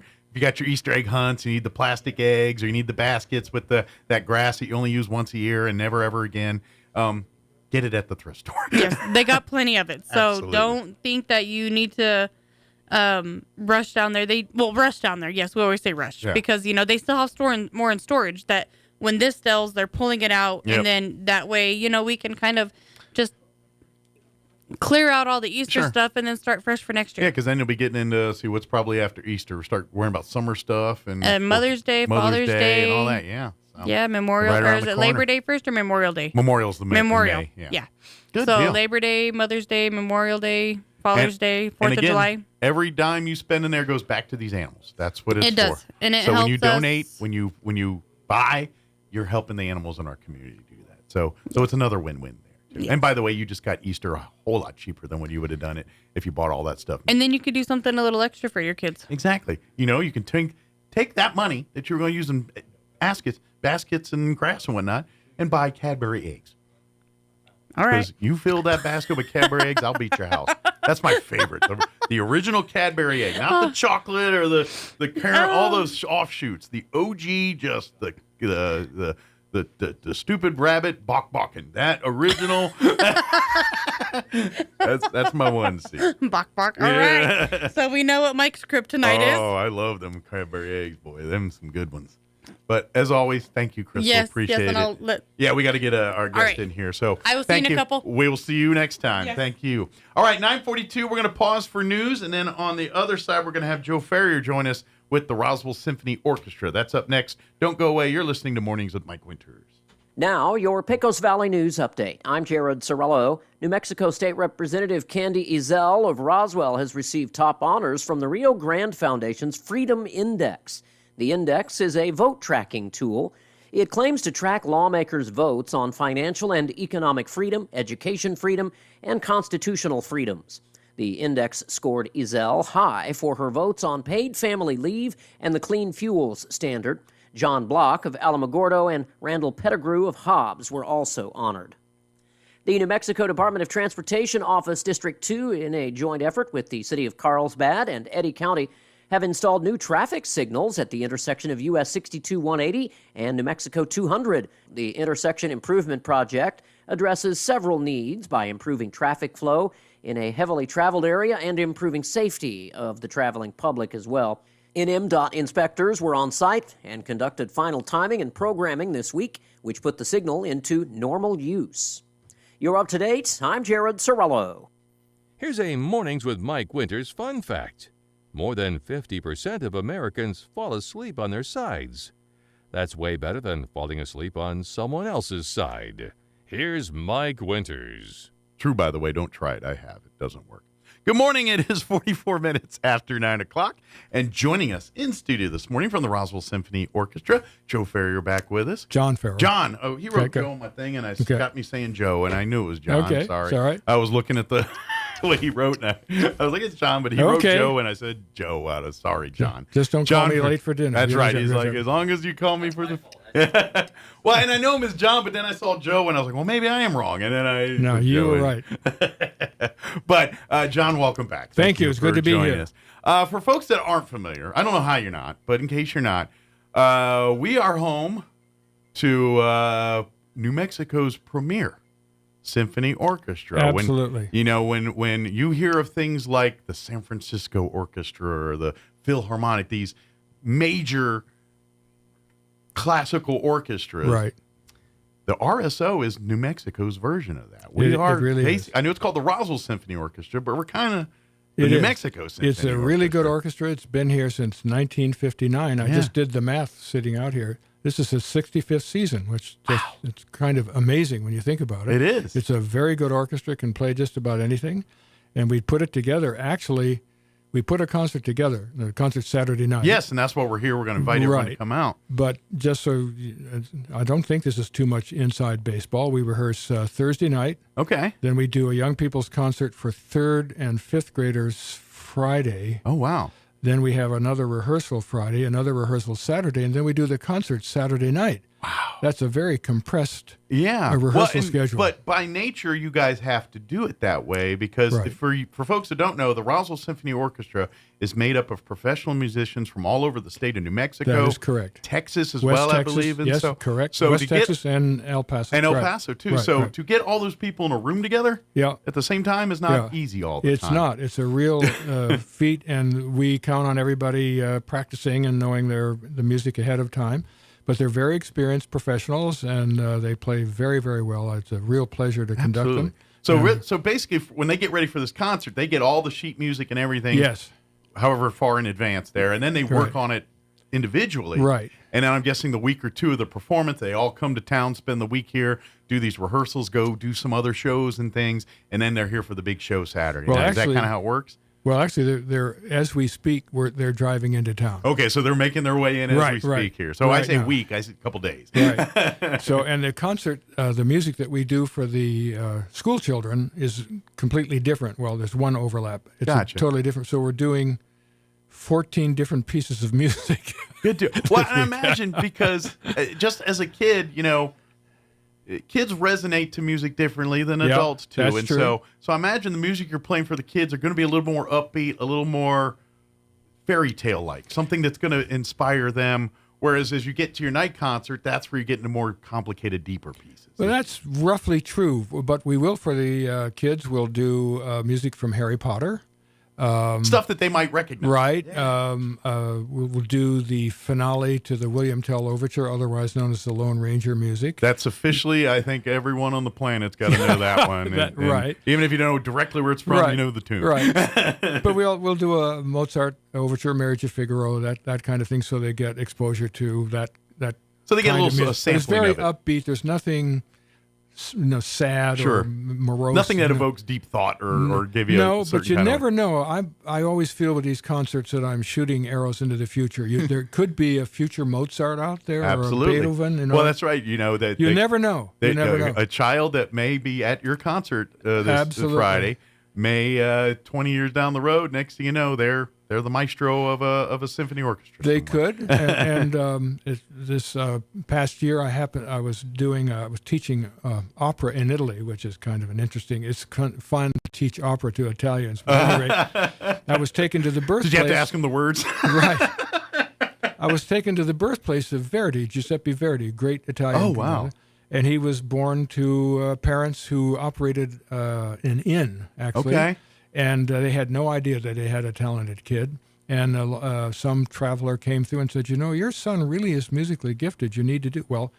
Giuseppe Verdi became one of the greatest composers of all time. And the rest is history. So it's quite possible that a child sitting in our audience Friday might be in a situation like that, and the parents might not recognize it. They might go home and say, Mom and Dad, I want to study an instrument. Well, and that's the beauty. And that's why I love the fact, and I'm getting a little philosophical here, but, when it came to music in education. Right. And when I was a kid, we had music class and things, and over the years, they've pulled that back. Yes, they have. However, I think that's starting to change again. I think they're starting to incorporate arts and music back into the curriculum a little bit heavier. I hope so. Because I think they're finally figuring out that there is a bunch of people that are geniuses, but their brain doesn't work the way you think it does. Exactly. But when you incorporate music or you incorporate some form of art, then it all clicks for them. Right. And I think that's where you find out that, and it happens at a concert. Some kid diddy bop into the music, and next thing you know, they just their brain tracks with it. Exactly. And you find it. Reminds me of this. I think this is a true story. That Albert Einstein was teaching at Princeton, and he played the violin, and he played in a string quartet with other faculty members, and he kept making mistakes. And one of the other players said, "Albert, can't you count?" So he's the guy who did, incredible mathematical and physical stuff. But when it came to counting rests and coming in the right place in the string quartet, his brain just didn't work that way. Yeah, so, and to see, that's kind of I love music and I love hearing it and seeing with people, but my brain just can't translate. You hand me a guitar or something, and it's just it conceptually just doesn't register in my brain. I wish it did. It just doesn't. But maybe somebody who plays the guitar well wouldn't do good with radio interviews. Exactly, and it's for I'm creative, but my creative is really in a different form, and so I wish I could do that, but my creative side comes in the form of thought and speech and talking and ideas. That's kind of where you're verbal. Yeah, I'm a very verbal person. But that being said, I appreciate and love people that can do that, and a little envious. Great. Well, I again don't want to go into the weeds here, but there are studies going back decades that show that children who study musical instruments do better in school. I completely believe that. No question about it. Completely. That just makes total sense to me. And then kids are sponges, and you need to throw everything. You want them to be good in foreign language, teach them the foreign languages little. Don't wait till high school. Absolutely right. Teach them young. And I was doing, again, I do master classes around and the world, and I was in Venezuela some years ago, and they have a situation a system. It's called El Sistema, and kids at about age 4 or 5 are given a musical instrument and instruction, so forth and so on, and they go through several stages. I was taken into a barrio that was so tough. I was glad I was being escorted, to put it that way. You had some escorts, people that could navigate you through the stuff. Yeah. And they took me to a rehearsal of an orchestra there made of 16 and 17-year-olds. They were playing the 1812 overture of Tchaikovsky. And I was told that after they founded that orchestra in that tough part of town, crime went down 70%. That's awesome. And that program is administered through the Department of Social Affairs. It's not through the Department of Fine Arts or something like that. They find there's a social good. And I think it's very simple. If you're busy practicing a musical instrument, you're less likely to get into trouble. Well, their passions changed. Right. And, they went from idle time and what is, we did the politics of the neighborhood, and they get wrapped up in that. Exactly. And the next thing you know, then that's their life. But if there's something, a goal, an oriented, and they found music, and music went from, where's my place in this world? And they found it in music. Exactly. And so now their priorities shifted to surviving in the streets to how can I launch myself into the stratosphere through music? And you've got it. That's exactly right. Yeah. And I'm just hoping that you're right, that there's going to be a revival of instruction and music in the schools, because it's life is yin and yang to me. You need that balance. You need everything. Yes. Too much of one thing is bad in everything. Yes. It just is. That's life. So true. And, so true. And so you need that balance. So you need that. And so to bring music and arts and the creative side of humanity back into formal education and back into the lexicon, we can't, granted, we live in a world and you hear war and strife and you hear these things and then you see someone's like devoting their time to music and you're thinking there is that mindset of, well, people are dying, but what fix all that when it's over? It's the music. It's absolutely the culture. Right. It's everything. How do you get through the most heinous things in your life? Is it a song? Is it a memory? Is it something that brings you to a happy place? You are absolutely and right. And it That's is music very well that said. does that for many people. And so to discredit or to devalue its place in society is a huge mistake. I think you need to come and talk to our audiences. I mean, this is great, and we do have a concert Saturday night. Yeah, come out! You guys will be at 7:30 Pearson Auditorium. Pearson Auditorium here. The New Mexico Military Institute is home for almost all of your concerts. Not everyone, but most of them. Most of them, and you can get tickets at the door, or you can call the symphony ahead of time. If you want. It's a beautiful facility to check out a concert. It is. To be honest, acoustically, I think it's one of the best places in town to check out music. It is, and I've forgotten how many years ago they redid the interior. Yeah, it's been a half dozen years at least, but a little bit more. It's very much better than it used to be, and it's really a pleasure to play there. Now, can you get tickets to the door, or do they have to go online? Can. Okay, yes, you so can. just come or you on can up. go online, or just come to the Is it Pearson. open seating, or no? But when you buy the ticket, you get the seat assignment. Every single seat in that entire pavilion is a good spot. Every single one. Whether you're in the upper deck or down on the you can't go level. wrong anywhere in Pearson Auditorium. It's to me it's because it has been remodeled, so it is a little more modern, but it is still that perfect mix of old and new. I think so, and I think it's a historic site, isn't it? So it is. It's under the historical, but I hope. Like the Pueblo Auditorium at the we've played the school concerts district. there from time to time. Like they're in the middle of renovating that Are now. they? I didn't know I that. hope to God they keep the flavor of that. Like it needs to be modernized for Right. air, and it takes an hour to even get kind of heat in that building. And so I it's archaic. remember. However, Yes. there is a certain feel and aura to that room that I hope doesn't go away with the renovation. That And I think they nostalgia feeling. I think they succeeded in achieving that with Pearson. Yes, They they kept the atmosphere. The only thing that I heard that they're a little bit like I wish we could have done was replicate the seat noise. I'm very happy to do without that because you could tell because people would stand up for the national anthem. Yeah. Then when they sat down, 800 people. Well, and of course when it's filled with cadets, they do Right. that in unison. Right. So it's kind of a one noise thing. Right. And so for them, it's kind of it's a noise that's part of the thing, but it's also in their head, it's a sign of home. So they kind of miss that a little bit because modern technology has eliminated that. But that's true. But we don't miss it from the stage. Yeah, So you guys, let's you put it love better. it. Right, But from the right. cadet standpoint, it's a little bit of a missed thing for them. I But understand. Rather than that, they nailed it. Right. Again, get tickets to Roswell Symphony Orchestra this Saturday night. What time does everything get under? 7:30. 7:30 And p.m. again, either online or call us 623-5882 or just come to the door and we'll sell you a ticket. I got a minute or two.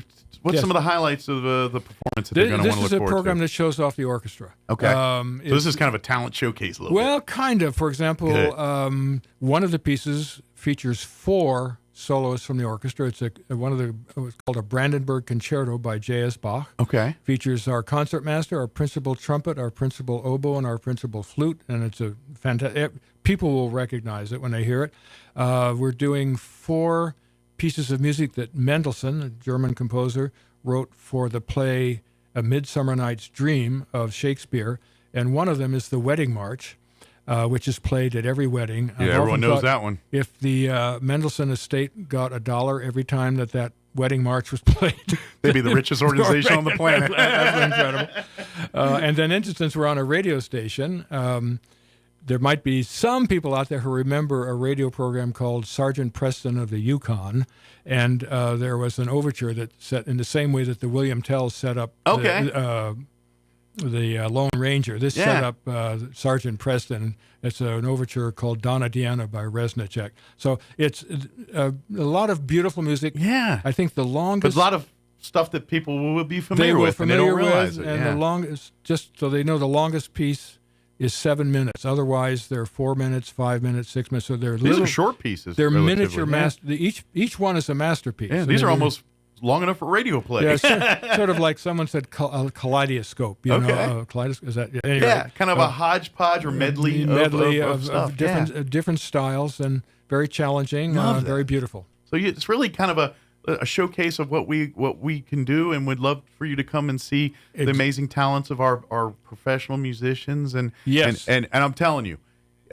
you're going to be treated to as far as the level of what they do. Every time I've seen an RSO show, it's amazing. It blows me away how good they are and how professional. Well, thank you. I will tell everybody you said. Tell the orchestra you said that. We are very fortunate and blessed to have something of that caliber here in New Mexico. So Thank you. Come support it. Come fill the Pearson up here on Saturday night.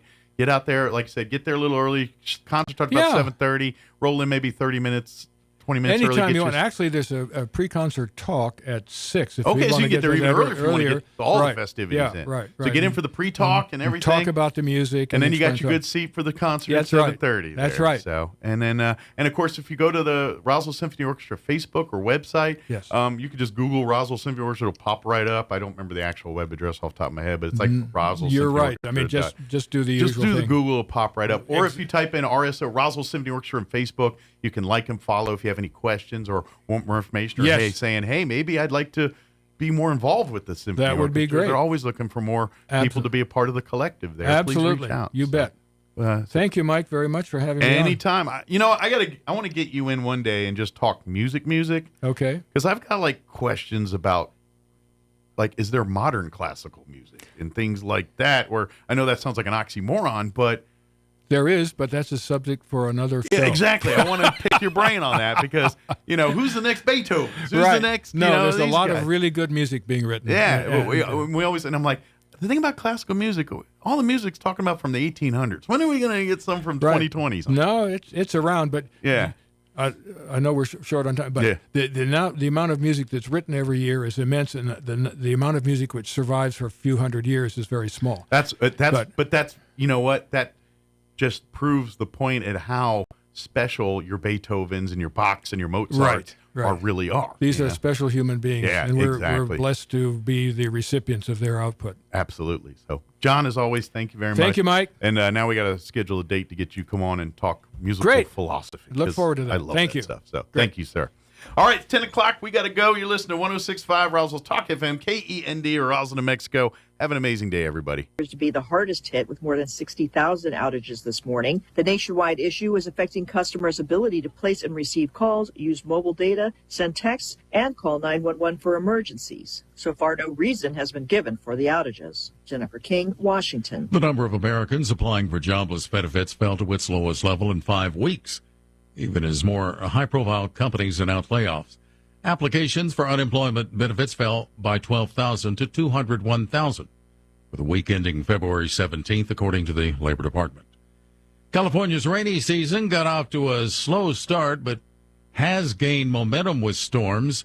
Downtown Los Angeles already receiving more than a year's worth of rain. The water content of the Sierra Nevada snowpack has rebounded to 86% of normal to date as of Wednesday. On Wall Street, stocks are higher. The Dow up 236 points. More at townhall.com. Life insurance. Why are you putting it off? Can't afford it? Too much hassle? Think you don't need it? There's lots of excuses for putting off life insurance. But if you weren't there, who would pay the mortgage and other bills? With Ethos, you could be covered in 10 minutes and boom, family protected. Ethos, fast and easy online term life insurance. Up to $2 million in coverage with no medical